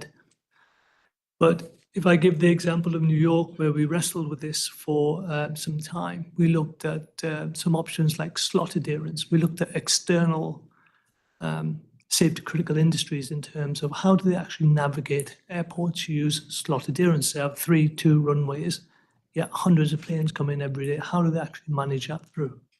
Headway adherence in respect to the schedule in terms of decision making in respect to how we manage the service on extremely congested, complex lines. So that would be as part of the journey that we go on. So that decision making is actually really fostered with what we discover. What we know now may be something different in about a month's time, 2 months' time, but we're still using the previous old yardstick to measure us. But we can keep that. How we build upon that in terms of more dynamic, agile, relevant, pertinent metrics, which are transparent and everyone can relate to.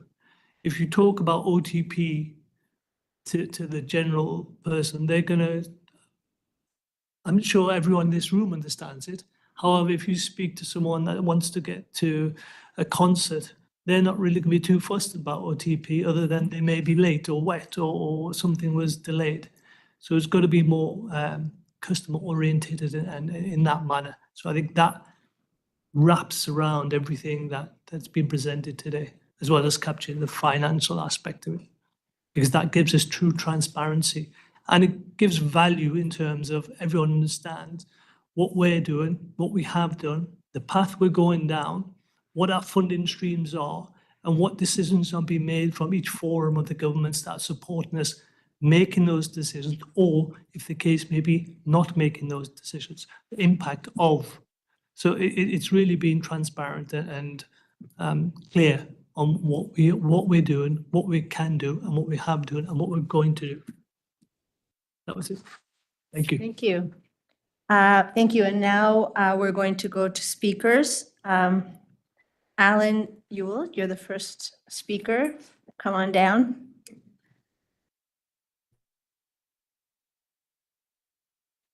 I don't have a clock. Yeah.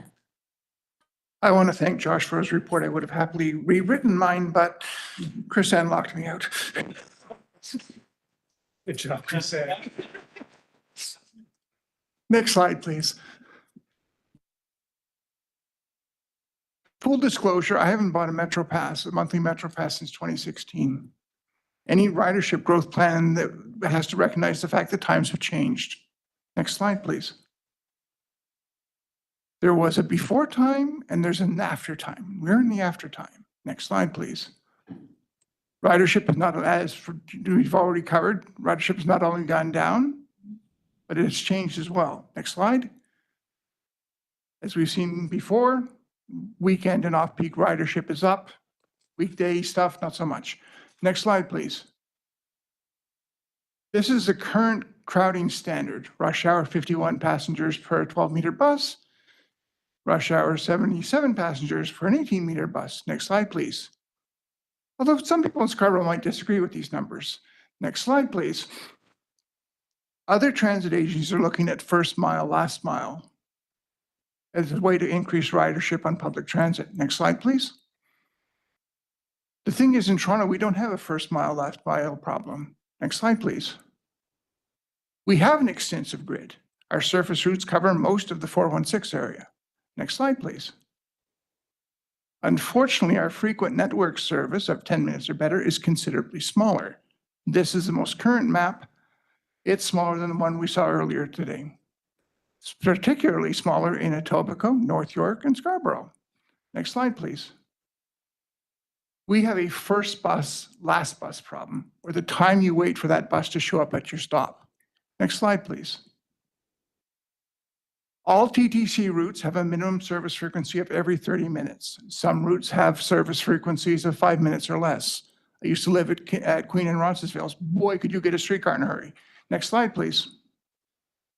However, evening and weekend service on these routes fluctuates up, down, 12 minutes, 16 minutes, 25 minutes, back down to 16 minutes. This is on a Sunday. Next slide, please. This unpredictable fluctuation in arrival times decreases ridership on these routes. Next slide, please. As a result of this first bus, last bus problem, it leads to taking the car instead of taking the TTC. Next slide, please. All stops should have 15 minutes or better service on them. All routes, I mean. Yes, this would increase our operational costs, but there is a way to pay for it. Next slide, please. Towards the end of service on what's left of our 10-minute or better network, some trips don't warrant a 10-minute service a headway between vehicles. Next slide, please.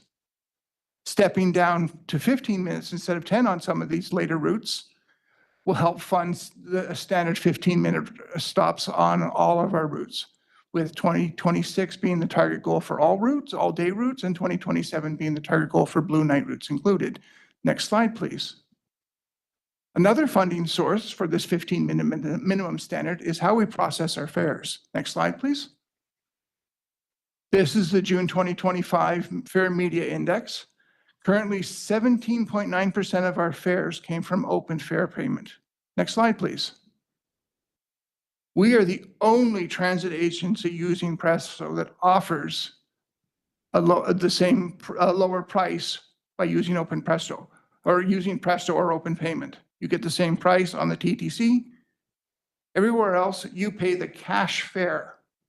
Next slide, please. The Brampton cash fare is $4.50 per trip. Next slide, please. That's $1.10 less if you use Presto than using cash fare or open payment. Still, their Presto fare is still 5 cents more than our cash fare. Next slide, please. In December of this year, I'll be doing my 17th budget deputation. I've never had once said that our cash fare is too high. In fact, I think our cash fare is too low. Next slide, please. Madam Chair, this is a strategic planning committee. Let's think strategically. Next slide, please. As much of 90% of our TTC customers do not use the province's One Fare program. Next slide, please. Ridership is down from the before times, but most of our customers are not taking the 48 trips to break even on a monthly pass. Why sell a product so few people use? Next slide, please. Why not sell a monthly pass that reflects the number of trips that most of our customers already take? Remember that the monthly average for the province is 32 trips to break even. Next slide, please.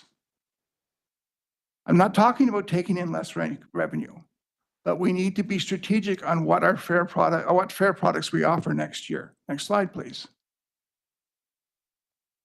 Once the customer already has the monthly pass in their hand, they will ride the TTC more and ridership on the TTC will increase. Thank you.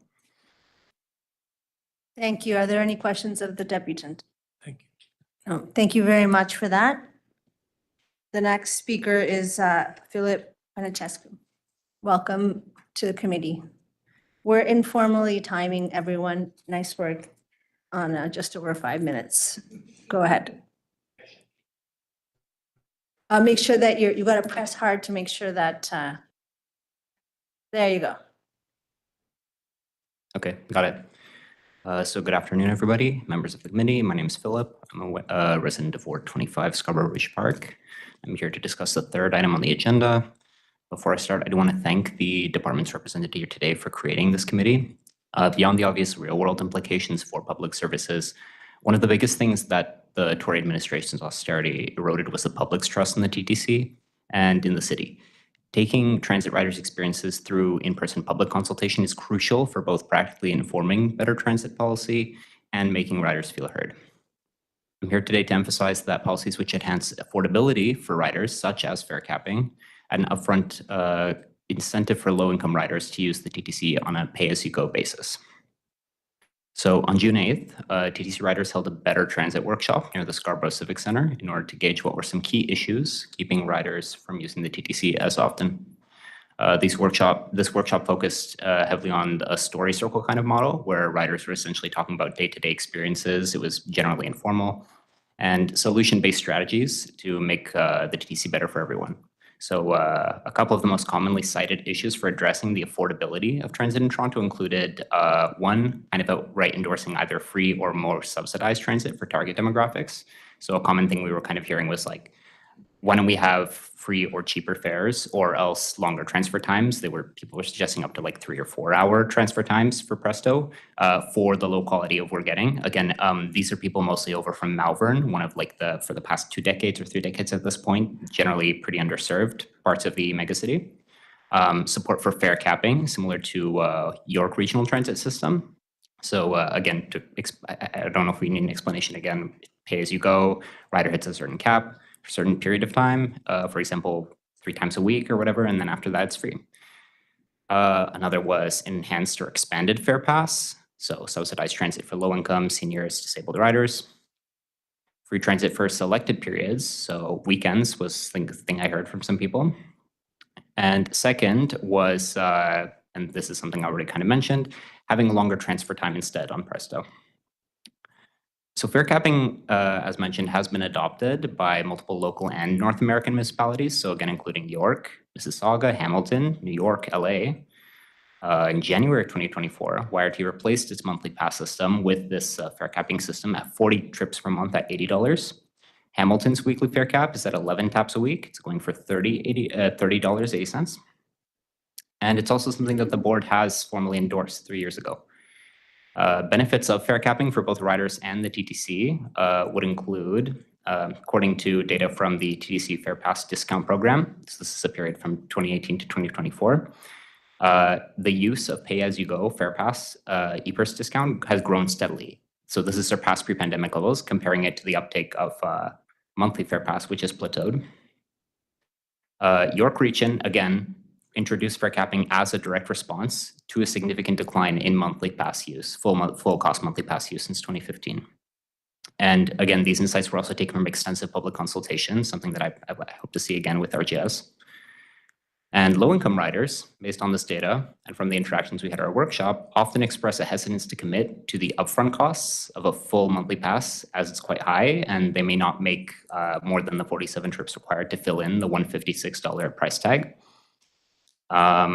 I didn't prepare slides for this, but in the slide 7 of the previous slide deck that we had up on screen, you'll see the, my bad, that's a bit confusing. But basically what I want to establish is low-income riders do remain transit reliant despite service cuts. And they're not the same riders who now are like working from home. They're likely working manual shift or essential jobs. Addressing affordability could lead to more consistent trips from the specific demographic. So again, segmented demographic targeting, the same way this was suggested as a possibility to introduce fare capping before. The slide submitted for this item also mention on, I think it was for slide 4, capitalizing on generating new trips. And it'll be driven by shifting existing trips away from private transit. I did want to bring a slide for this, but actually, Chris, did you see the email I sent? No need to pull it up. It would just help a lot with the imagery of it. It's 2 maps that Uber released back in 2023. So one of them is depicting a 72% increase in trips in Scarborough when compared, I forget it was the average for Toronto versus downtown Toronto. And another depicting a 29% increase in trips to and from Kennedy Station compared to and before the Scarborough. Go to slide 8, I think it was. Yeah, this one. So this is the 29%, and I think the one after that is the 72%. Kennedy, I chose specifically because it's a terminal station. You're basically having the kind of last mile problem there. A lot of people are going to be choosing to use rideshare in order to reach their last mile there. Next slide, because I just added this, hopefully. Nope, didn't add it, my bad. What I wanted to add here was to reiterate the bar graph on slide 4 of the previous slides deck, showing segmenting the trips by mode share. By distance rather, and by mode share within the actual bars. It's kind of highlighting how the TTC's average of 3% of mode share during weekday trips is not that far off from potentially reaching the high of 6.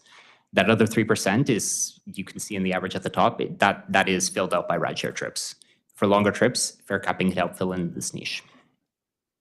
So again, reiterating, most of the residents we spoke with lived in Malvern. So this is an area that's notoriously been underserved by transit for a good while at this point. And I want to highlight that if a system is not addressing the needs of its most vulnerable, which in this case, Toronto's inner suburbs in particular are characterized by higher presence than average of lower income residents, of working class residents, racialized people, and people of immigrant backgrounds. It's kind of setting a shaky precedent for the rest of its users. Fare capping is one of the potential tools that the TTC can use to align its service provision with the patterns of post-pandemic ridership and hope to return to pre-pandemic levels as soon as possible. That's all I have for today. Thank you. Question of the Deputy Commissioner Mihevc. Yes, thank you very much. Fare capping. TTC Riders, big fan of fare capping. How big a fan are you? One of the slides that was presented, page 26, says that you can actually get 16.8 million more rides if you do fare capping. This is the presentation by staff, by Josh. But it's $35 million bucks. I think it's about $35 million you get with the 10-cent fare increase. Would you support a fare increase of 10 cents if it meant capping at 40 rides to pay for it? This is the kind of stuff we're going to have to struggle with on this side of the table. And I'm wondering what your advice would be there. If it was a world of two options. I think you'd have to look specifically at what York was doing, because I don't know if York's system was like replacing fully like the monthly pass system, or if it ended up just doing the same thing that our fare pass does, where it's targeting specific people. So people who are seniors, I don't know what's included in the fare pass at the moment. And can I just interrupt here that the rhetorically accurate question and choice, but the deputant is not speaking for all of the organization, I think. No, I'm asking him personally. Okay, personally, because you asked about TTC Riders, which is I think a membership-based organization. So feel free to answer if you have an opinion or not, but you don't have to be, you can think of. You can duck too if you want. It's not ducking, it's being thoughtful. Commissioner Mihevc doesn't have the answer either, so. I don't know, you'd have to look at everything as a whole. Again, what YRT was doing was, I don't know if it's a targeted program or if it's universal, because there's a big difference between applying it universally. That would be ideal, the situation, but if it comes at such a cost, I don't know, you'd have to look at what both is adding ridership and then also helping with consistent fare intake. Revenue from fare, rather. Okay, thank you. Thank you. Thank you. Any other questions of the deputant? No, thank you for coming today. And the last speaker is Andrew Pulsifer.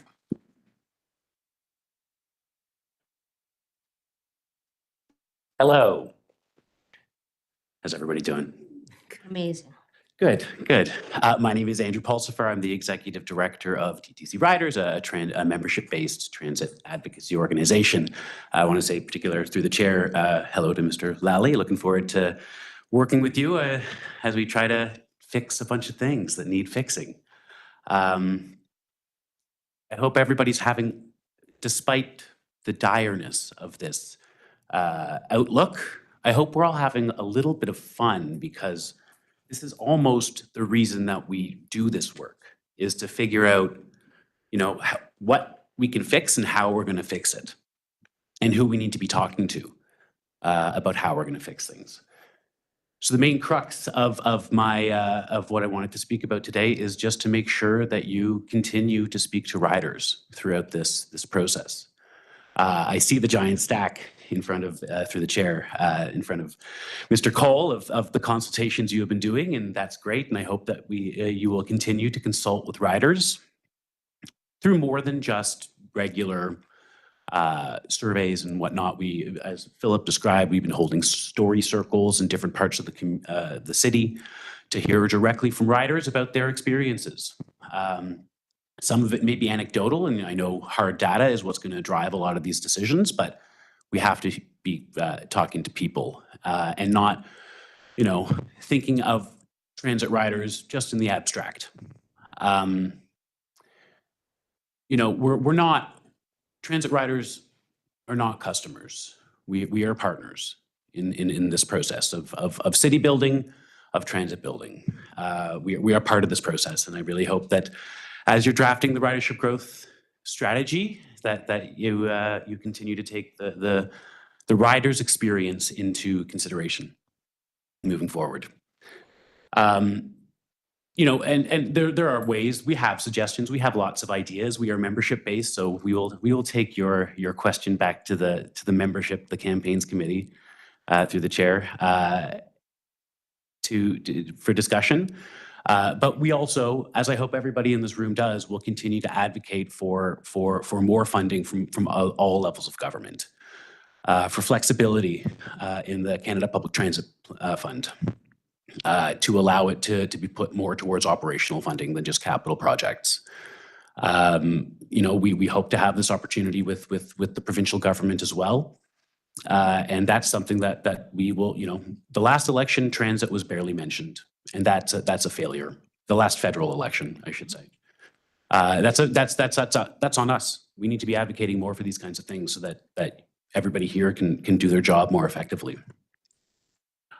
We do obviously have lots of ideas that we're happy to talk more about. We are going to keep advocating for fare capping and a public dashboard for service metrics. I think just as an opportunity to keep everybody accountable and transparent. It allows people to plan their routes in real time. And just in general, making sure that service metrics reflect riders' experience. We could talk about rapid TO, we could talk about dedicated transit lanes, we could talk about platform edge doors, we could talk about many, many things, but I expect that we will over the development of this strategic planning committee, but that's basically what I just wanted to come here to talk to you about today. But I appreciate the work that we're all about to undertake together, really. It's important work, and it can be exciting, it can be fun. We have a real opportunity to put forward transformational change for the city. Thank you. Are there any questions of the deputant? Commissioner Mihevc? Oh, sorry. Thanks. Thank you. So now we go to questions of staff. Commissioner Mihevc? So I'm just trying to imagine next steps. So in a world of options that require compromise, thought, and the balancing of the desire with the ability to pay for it. What I'm imagining is that the next step will be at the meeting as we go through our TTC budget process, a little bit aligned with the city's budget process, is that all the great ideas on page 10 that drive ridership will be on one column, and then there'll be a spreadsheet: impact on rides, impact on finances, impact on service reliability. Like there'll be a whole bunch of impact on those values that you identified, guiding principles for discussion. And then you put it through that process, and then one or two or three will rise to the top. And that's how we will make a very smart recommendation to the city's budget committee. Is that how you kind of see it going? Through the chair, exactly that. So we want to provide that, not just a brain dump, but more of a prioritized menu with all of those kind of objectives and impacts associated with them, so that then this, through a conversation direction from this committee, we begin to distill that into the ones that would form the basis of action going forward. Right, like today was a little bit very helpful, but still a brain dump. And now we have to kind of get to the next step here. Great. And if anything, if I'm seeing anything, it's like fare capping. There hasn't been much media attention on it, but it looks like it could be expensive, but it really has some promise, doesn't it, around increasing ridership? Through the chair, as the deputy mentioned, there's fare capping in place kind of around the region. So kind of something that people who would be on the TTC or near it would be familiar with, and in a lot of our peer agencies in all parts of the world. And it's something that we included and the board approved in this plan. And so it's something that we think would definitely be a key tool to drive ridership. Thank you so much. Good presentation, by the way. Okay. I have a few questions. First, I just wanted to ask about the station and vehicle cleaning initiatives that have been introduced over the past several years. What's the status of those initiatives? And do we have kind of a standard or a metric for cleanliness of the system? I'm thinking here around signals around safety and customer experience. Through the chair, I can take a stab at that. We do both, and I can't give you those metrics now, but happy to provide them for you and with you. So they're both in station and on vehicles. But I think the other thing that probably is top of mind is some of the work we're doing at 6 stations right now to enhance the look, feel, cleanliness, and kind of shine on those stations. And so that work's undergoing, and so that will be those will roll out and kind of be revealed in the coming weeks. I'm looking at Greg and he's nodding. And so, yes, we think there's a direct link. That category that we showed you around customer experience, critical to that is station cleanliness, the perception of safety, and I would say of it not appearing to be neglected. That comes with that, we think is super critical to the customer experience in general, but also the grow ridership. And retain riders. Great. And having the people actually cleaning during the day and enhancing people's sense of safety and having eyes in the community. Through the chair, I hear Ford is online right now. So if there's a voice from God that can chime in and help out, I'd love it. Chair, I can jump in a bit on that if you'd like. So yeah, the station cleanliness, there's been an uplift on the pilot 6, focusing initially on 4 of the 6, and the others have been started. The station aesthetic is more than that. Station aesthetic and the welcoming nature of stations includes making sure escalators work, elevators work, monitors work, and that kind of stuff. So you got to go into a station and feel comfortable, and you have to look around and everything needs to work. I don't think that's a big ask. So that's a focal point. The timing is impeccably good because our challenge given to us was if we can make the 6 pilot stations pop, then that'll enable us to set budget for 2026 for at least 6 more, if not more. Okay. So that we've picked up that challenge, and I think the feedback to this point has been very positive on those. We've also, on the safety security side, we've done a lot of work with our special constable group and our fare inspector group. We've got more to start with. We need more uniforms visible to the average customer, both in the stations and more visible actually on board. So we've done a lot on that. I think we're doing, Angela, who was here, is no longer here. We've done a big uplift on that in terms of getting more boots on the ground, getting more people uniform visible. That's huge. Yeah, thanks. And speaking of the more vulnerable people who've been taking shelter or have been in crisis on the transit system, can you comment on how the total work of including partnership with the city is working or needs to be enhanced to deliver support for people so that we can make sure that this is primarily a transit system and less of a place where people are sheltering? Through the chair, thanks for the question. So we've made strides in that area, but I think we recognize there's more to do, of course, because our customers have told us as much. But at the same time, we think that the people who need help should be receiving help and not sheltering in a transit system. And so to that end, I think the key kind of starting point is our partnership with the city. And so working with social development and finance and that group to make sure that we're kind of collaborating on efforts. As Greg mentioned, we've significantly increased the number of special constables who are now, we had a bit of a hiccup with provincial regulations. And so we actually have our full complement of special constables out there. We're hiring more, training more. Part of their training is significantly focused on de-escalation and also how to handle people in crisis who are vulnerable. And so they're doing really good work, and our special constables do amazing work every day out there on that front. At the same time, increasing the number of station staff, cleaning staff, supervisory staff. So there are eyeballs and humans and uniformed, skilled people in the system to help. The last piece I'll note is, and I think, Chair, you've mentioned this quite a few times, is making sure that we're taking a bit more of an integrated public health point of view. And so one of the things we have not done but intend to do is get our data collection to the next level. So our special constables, for example, know who a lot of these people are.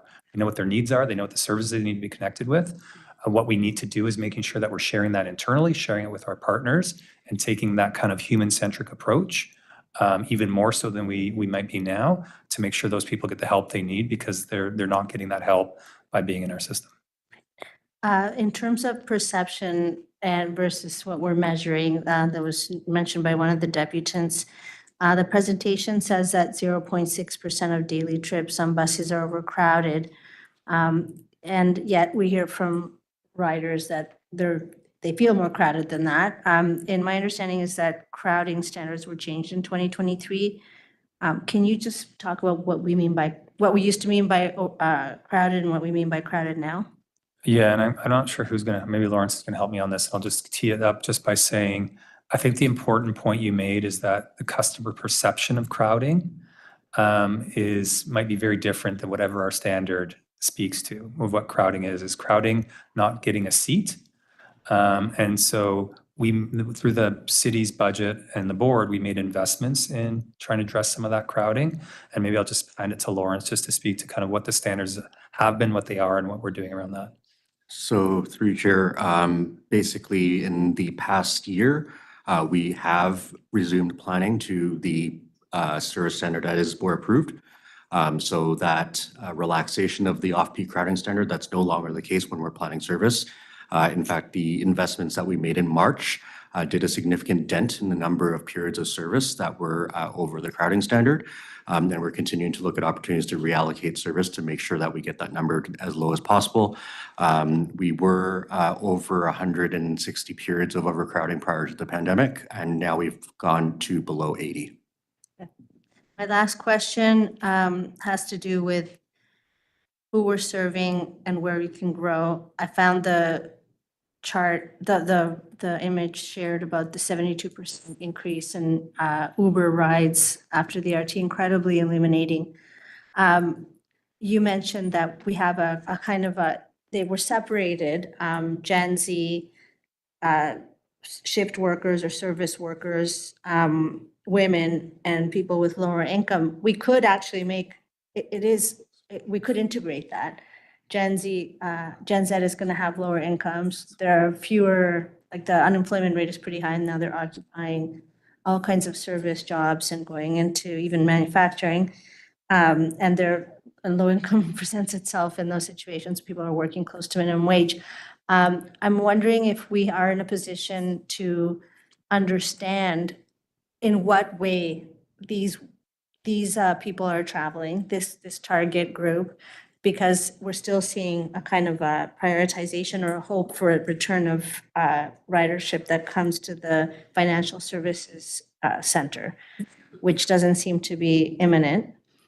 However, these workers who are living in inner suburban areas in many cases are telling us, at least some of us, that they go to work, they go to small manufacturing plants, feeder plants, warehouses, they take transit. So what would we need to do to really understand how the pieces of the network that the layer chart that Alan showed, that we're servicing those travel patterns in a better way? Yeah, through the chair, just to your first point, yeah, we recognize those intersections, right? So they're not silos, and so we recognize that. I think why we start to begin to do that segmentation that way at the outset is to recognizing that it's a good way to find out what their needs are, but also how we communicate with them. And to find that out. So that's just kind of the first part. But yes, exactly that. That's the work that we have way more data now than we did even a couple of years ago, and that continues to increase because we need exactly that. How do we plan for service, not just against a number or a standard in a part of the city where there's trip generation because of that factory job that you mentioned? The really good example is what Brampton has done, just kind of the Northwest. Their ridership is well above pre-pandemic levels. And part of the reason it is because of that exact type of work you just described and their ability to match service to that particular customer and that need. And so that's the type of data we are starting to build out and that we need to then match our service to. Okay, so that was my last question. This is the part B, and I promise it's my last question, but we know where employment lands are in the city. And we know what employers are operating. Have we taken the step of talking to employers, like looking at employment lands where these uses are, talking to employers and unions as well who have membership that maybe where we can find those patterns quickly? I think it's an important stakeholder to consider. And looking at the Brampton example, they're serving employment lands, right? Totally. So while that's not the totality of employment, that's a pretty significant chunk that could have corresponding and layered benefit to other workers because of the patterns that it creates. Is that something that you? Yeah, through the chair, yes. And we certainly have that data in aggregate, that employment data, and use external sources to get it. And then drilling down to complement with the type of kind of, call it rider or customer conversations that complement the data we do have. Yeah, and that would be because we're externalizing it. We're not talking about people that are using it now. We're talking about potential. Great. Questions? Chair Myers? Are we asking questions of staff or questions? Did you move a motion yet? No. Okay. We're still at questions of staff, and then we're going to speak. Okay, thank you. So through you, Chair, I guess my first question and the draft guiding principles for discussion, I don't know if there should be sort of a vision or a goal for the ridership growth strategy. And I'm just wondering if it could be something very simple. So 1 in 5 trips currently are being done in TTC for 2025. By 2030, you want to get that to 1 in 2 trips. Just something very simple that the average person and the average TTC board member can wrap their head around rather than 540 million trips. The second thing is if we could think about it also in the sense of we're really looking at 3 types of people. We have 1, the person who never uses transit, and we want to get them to occasionally use transit. We have 2, the person who occasionally uses transit, and we want to get them to regularly using transit. And 3, we have the person who regularly uses transit, and we want to keep them using transit. So just breaking it down in terms of that, rather than Gen Z, women, low income, it just makes it easier to sort of focus on like, what are we trying to do? So what would we do to attract people who never use transit to get them to occasionally use transit? So there are initiatives that you mentioned, for example, including the TTC fare and the price of the tickets to the new Downsview Stadium. What could we do for the person who occasionally uses transit to regularly use transit? So we just had a great discussion on fare capping. And then what do we do for the people who regularly use transit to keep them using transit? And we sort of see the things like safety, reliability, frequency, and sort of focus on those. And sort of if we attack it that way, maybe the problem becomes a lot more digestible. And I liked Commissioner Mihavik's sort of question, rhetorical as it may be. I think it was important is, if we do decide to go to implement ride capping and we pair that with some sort of fare increase, what does that look like? In terms of, is this getting us towards the goal of increasing ridership and doing it in a way that's equitable? We also saw from Alan Ewell's, increasing the cash fare so that we can keep the Presto fare low. So is that going to be some of the thinking that we're going to get from staff? Sorry, I was talking more than asking questions. Okay, through the chair. So yes, to your last question, that is going to be some of the thinking and the way we're going to position it. And we recognize that that we, at best as possible, want to kind of identify that there needs to be those trade-offs, and that so that there might be one around fares, for example, or whatever it might be. So yes. And to your other questions, take all those points. I think that framing is helpful. I think the only thing I would add is that some of the maybe deeper customer segmentation work we're doing, I think still aligns with exactly how you described it, between kind of going from never to, occasional, or occasional to frequent. And just because the rationale why you're a never changes for different people. We know that amongst our 20-somethings, their whole traveling life, they've had Uber, right? And so they view the world very differently. And some of the research and conversations we've had with them have just simply said a lot of really stark things about how they view public transit, and that might be different around a different demographic or different age. So I think the way you've kind of laid it out, we totally agree and it aligns with that. But some of the research that will support the whys or the levers or the focus or how we talk to them will just be complemented by some of that kind of customer rider research we do. Thank you. And I guess just going to page 27, so reasons for stopping to use TTC. So the first reason is no longer need to travel around Toronto, that's 54%, but then this next reason is switch to driving. Do we know why that nearly 50% of people have switched to driving from taking transit? Is that because of those reasons laid out below? Yeah, Safety, through the chair, there's some overlap there. We also know that some of the research we do and the customer research we do, there is still a very irrational, maybe you could say, but still an ambition of car ownership that exists. And I think you would appreciate, with the ward you represent, in some parts of the city, they still just feel that's the only or best mode for them to get around is personal car ownership.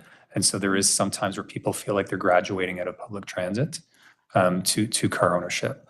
And so that is some of the public feedback and sentiment we get, but that switching to driving could be still a safety, or reliability, or any one of the other issues cited. Thank you. And I guess the other question, so the first reason was no longer need to travel around Toronto, which I don't know if that's the right question or the right statement, because they still need to travel around Toronto. They're just choosing not to do it by TTC. Whether that's go to the restaurant, the grocery store, the daycare. So are we going to also be looking at sort of like that off-peak travel? So maybe they are working from home, but maybe they want to get lunch. And that requires them to take the TTC rather than taking their car. So we're going to be looking at that as well. Yeah, through the chair, definitely. So just to clarify, so that first one is basically just saying, I'm not taking trips in any shape or form. Like I order food to my house now, kind of thing. But to your point, as we've seen a decrease in that classic commuter kind of to the financial core trip, part of the reason we're seeing increases in weekends and evenings is because many people, when they went to work, would then say pick up food on the way home or do some shopping as part of that journey. Once you're no longer going to work, you still have to do those things at some point. And so that's one of the reasons why we've seen a bit of an uptick, or more than a bit of an uptick. But one of the reasons why we're seeing an increase in that weekend and evening, those weekend and evening transit trips. But just to kind of reinforce, there's very real kind of data and feedback that a lot of people just aren't going anywhere. And then, thank you. Final question, sort of picking up on that final point. So one of the things I note so when we had the derailment of line 3, we sort of redirected everything to recreate line 3. We had a shuttle service, we had buses going to Kennedy in order to provide that service. But most people traveling around Scarborough are just trying to get to other parts of Scarborough. They're not actually trying to go downtown. Like, that's the data.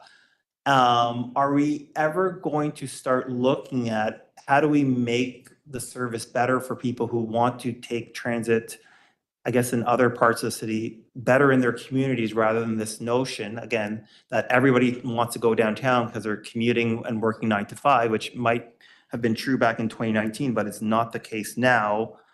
Is that going to be part of the ridership growth strategy, sort of having that more holistic look at like where are the buses going, where are they servicing? I think Edmonton or Winnipeg just did a similar exercise like that.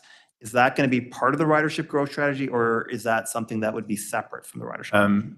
Through the chair, and I'll ask our head of service planning to kind of expand on it. Yes, to both. It's going to be part of the ridership growth, but it's also part of just the regular work that service planning does, kind of, board period to board period and year over year. And then Lawrence, I don't know if you want to add.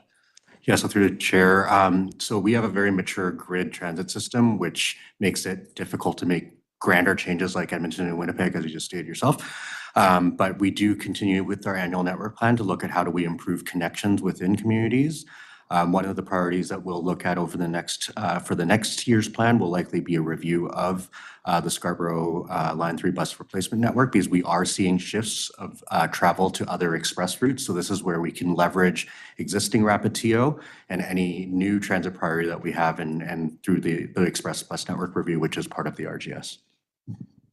Thank you. And then I guess, sorry, one more final question. Since we are in the midst of discussing rapid TO, and we know that this is important to grow ridership, what role should TTC be pushing and advocating? I wouldn't say just for the city, but what I've been hearing from my colleagues is that I guess Dufferin and Bathurst aren't as mature in terms of the analysis that we would have expected that they're now going forward. What role does TTC play? Because these are not TTC projects per se, these are Department of Transportation projects. Should TTC be playing in terms of making sure that when we're ready to roll out these rapid priority transit lanes, that we've sort of thought about everything, or as much as we can think about, so that we're not sort of thinking about things on the fly as what's been happening now a lot in the background? The chair. As it directly affects us. Yeah, no, and I'll really respectfully maybe quibble with the framing of the question. I would suggest that the analysis has been deep and robust and extensive. And as you know very well, as a supporter of that program, we've been doing analysis and community consultation on Jane for years, and in Bathurst and Dufferin for quite a long time. And so we believe the analysis is robust. Of course, there's always more to do. And of course, we want to respond to community feedback. And that's what you're seeing happening now.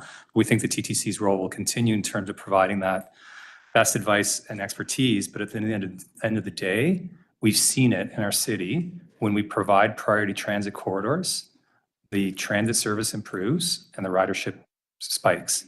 So that's our position, and we'll continue to advocate for that and keep doing the good work that I think many in this room have been doing around putting that analysis together. Thank you. Any more questions?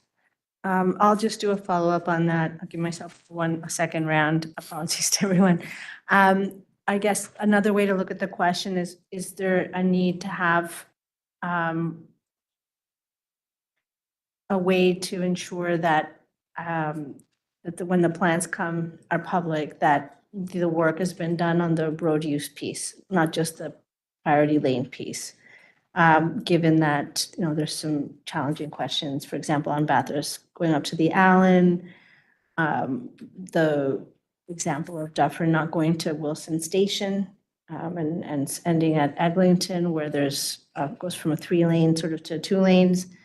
Do we need more work to have a broader governance of a joint venture? Because in the end, it's very different to put a bus lane on Kennedy than it is in dense urban areas with lots of construction and lots of different road users. Through the chair, obviously the city is kind of controls the corridors. So what we do is we provide the planning, and we are partners with them in our recommendations on that. So of course, all those local kind of factors have to come in to consideration. I think the challenge, of course, and I have the luxury of not having to live it like many of you do, when you have to hear from competing interests. By the nature of it, it's prioritizing something. And by prioritizing something, oftentimes something else is no longer prioritized. And so we get that tension. And so I think, our commitment is certainly to work with the city as partners and work with local councillors to make sure that as much information is out there, we communicate it as effectively as possible, and then recognize that there are local conditions that sometimes require more conversation, and we're always happy to support those. Thank you. To speak, I have Commissioner Mahevik, Commissioner Jagdale, and Chair Myers. Go ahead, Commissioner Mahevik. Just in the interest of time, I didn't ask this, but ridership growth is linked to the operating budget, but it's also linked to the capital budget. So I would expect that you would be coming back with a plan around state of good repair and some strategic investments, one investment in expansion or two investments in expansion as part of this package. So I'm looking forward to seeing that. The way I would put this is maybe with that song, If I Had $1 Million. If I had $1 million, what would I do? And the goal was to expand transit. And that's where you kind of, some things stay on the table, some things fall off of the table. And so I really look forward to that work of prioritizing. This is where you can, at the end of the day, get the biggest bang for the buck, understanding your values and your principles, understanding the options, being creative, and then something comes out of that process. So I look forward to that work. The other piece that I want to say is there's really, TTC is required by, I don't know, bylaw, law, whatever, to balance its books. There's only 4 ways it can balance its books. One is you shake down the province. Most desired strategy, and that's where we have to focus our first attention. The second is to shake down the city and ask them to make a contribution appropriate to our needs. The third way is fair revenue increase, and the fourth way is service cuts. I'll only say this in terms of values. Number 4, you do only when absolutely necessary and never if at all possible. And I don't know, I'll just speak for myself that I don't think that should be on the table. The third one, this is the one that I want to make a statement on, and that is fair increase. My advice to staff and frankly to us is if we have to, and I hope we don't, if option 1 and option 2 doesn't work and option 3 is contemplated, please don't contemplate it without also having something that improves service. Putting in a fair increase without a service enhancement is not smart. It's not smart politics. It's not smart public transit. It's not smart customer service. So those are my comments.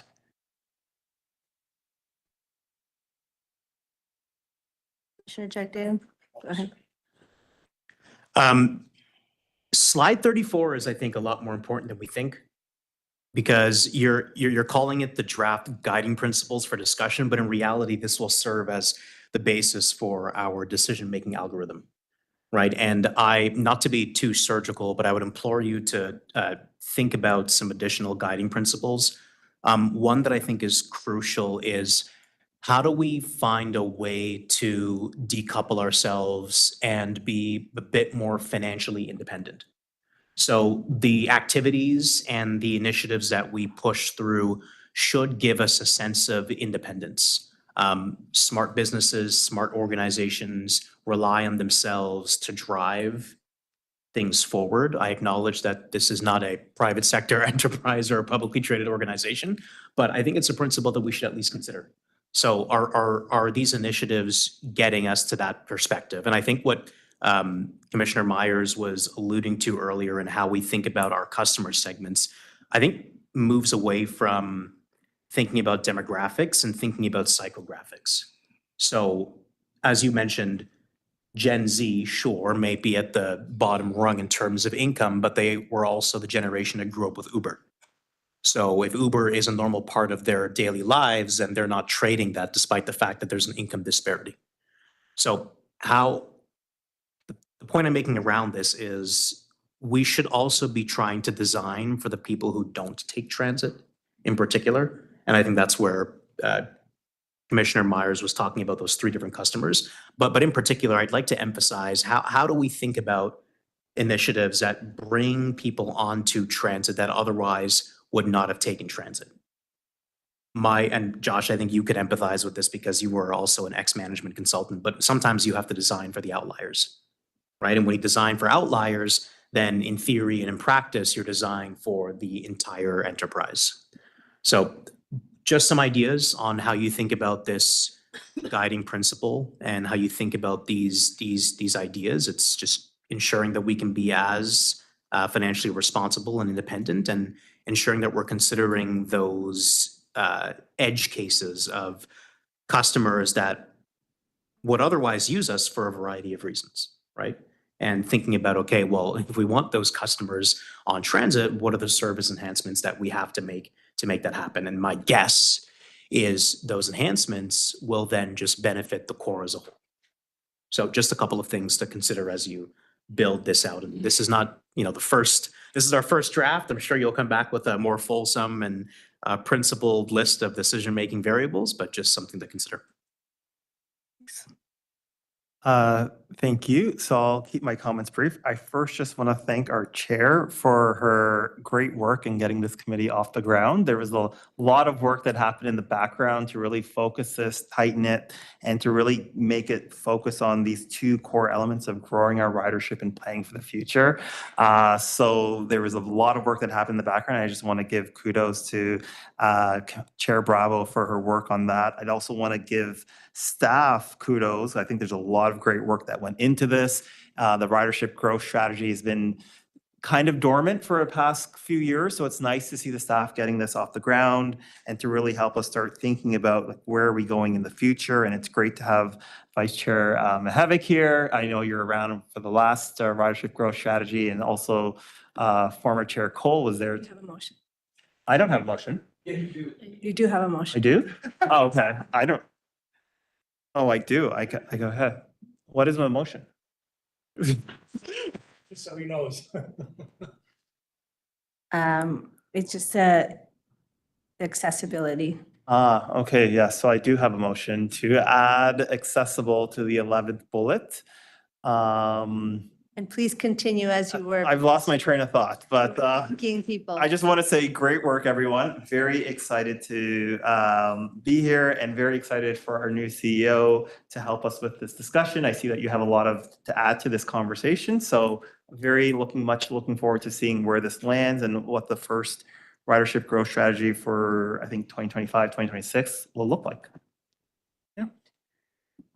So I will also speak. I have a motion. I'll start there. And I wanted to, following up on the question of the principles, I agree with Commissioner Jagdeo. The principles are the ways in which we will look at the choices. It's what we will hold as values statements to consider. And so I wanted to add these two pieces: center riders and ensure that their experience informs and drives decisions. That is present riders and future riders. It's implied in some of the principles that are listed, but I think it's important to make them explicit.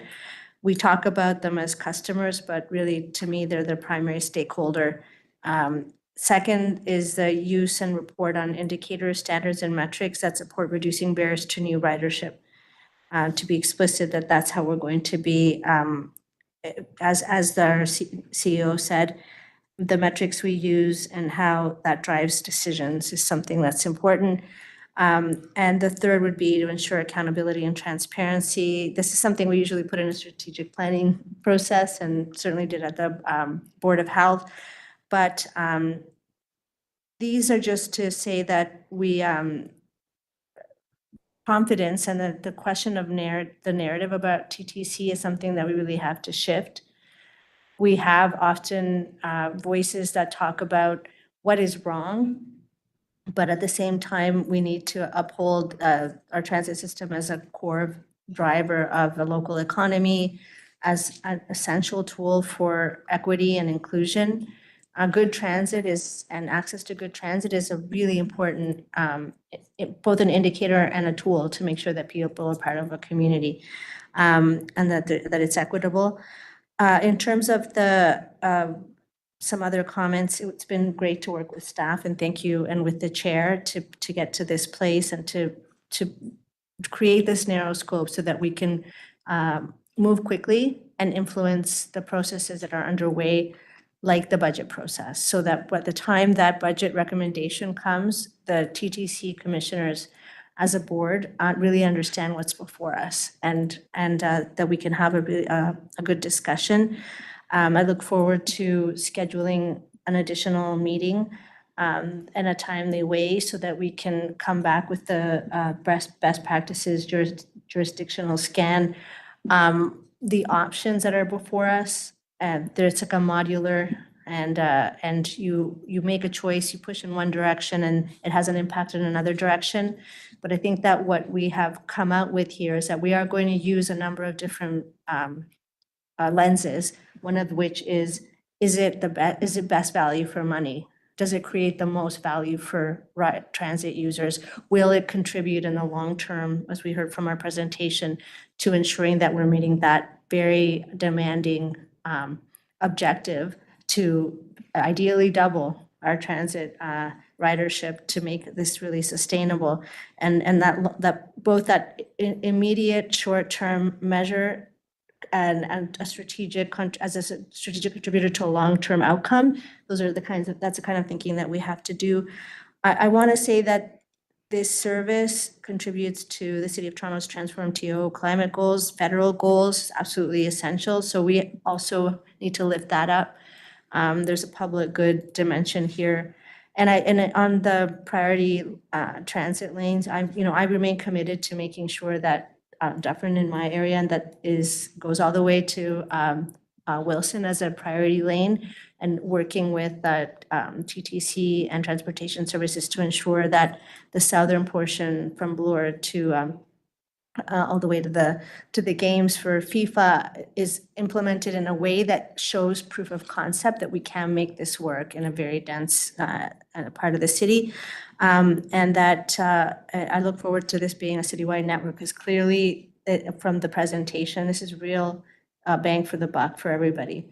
So we have to make this work, and we have to have widespread adoption everywhere in the city, particularly as we look to make those inner suburban connections into employment that are needed.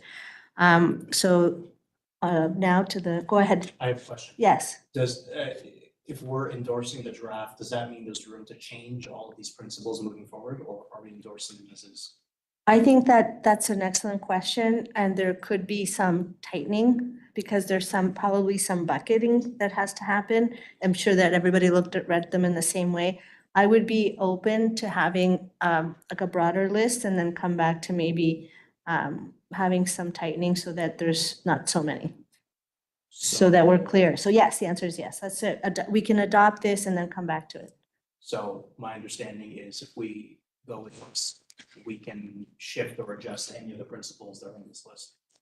I think that we don't have a ton of time to do that because we need the principles to ensure that we're doing the analysis through this lens. But if we want to, we are scheduled till 4. We could continue to have a conversation about what we'd like to see and bring back a proposal in between meetings that we can adopt and approve as a final at the next meeting. I would think, but Sorry, is this? we'll break form now and have a discussion with staff. Through the chair, what you're giving us today provides us with the kind of those guardrails or parameters that we can now begin more work in earnest. We fully expect that part of this document eventually will have a strategic planning committee and board endorsed principles that kind of are the covering and the wrap around this work. And so we're fine if there's some iteration at our next meeting, but what we have here, even with what's been approved and you've given us verbally, gives us kind of a path forward. Okay. Thanks. On the first motion, oh, sorry. You do all of them. Did No motions. I was just suggesting we do all of them. right, as a package? Okay, sure. All the motions, all in favor? Opposed? That's carried. And item is amended, all in favor? And that's carried as well. That concludes the business of the meeting.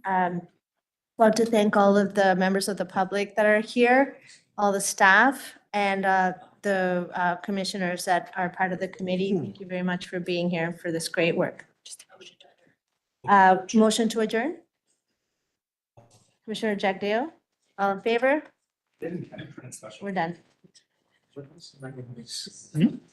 We finished briefly on this yesterday. Okay.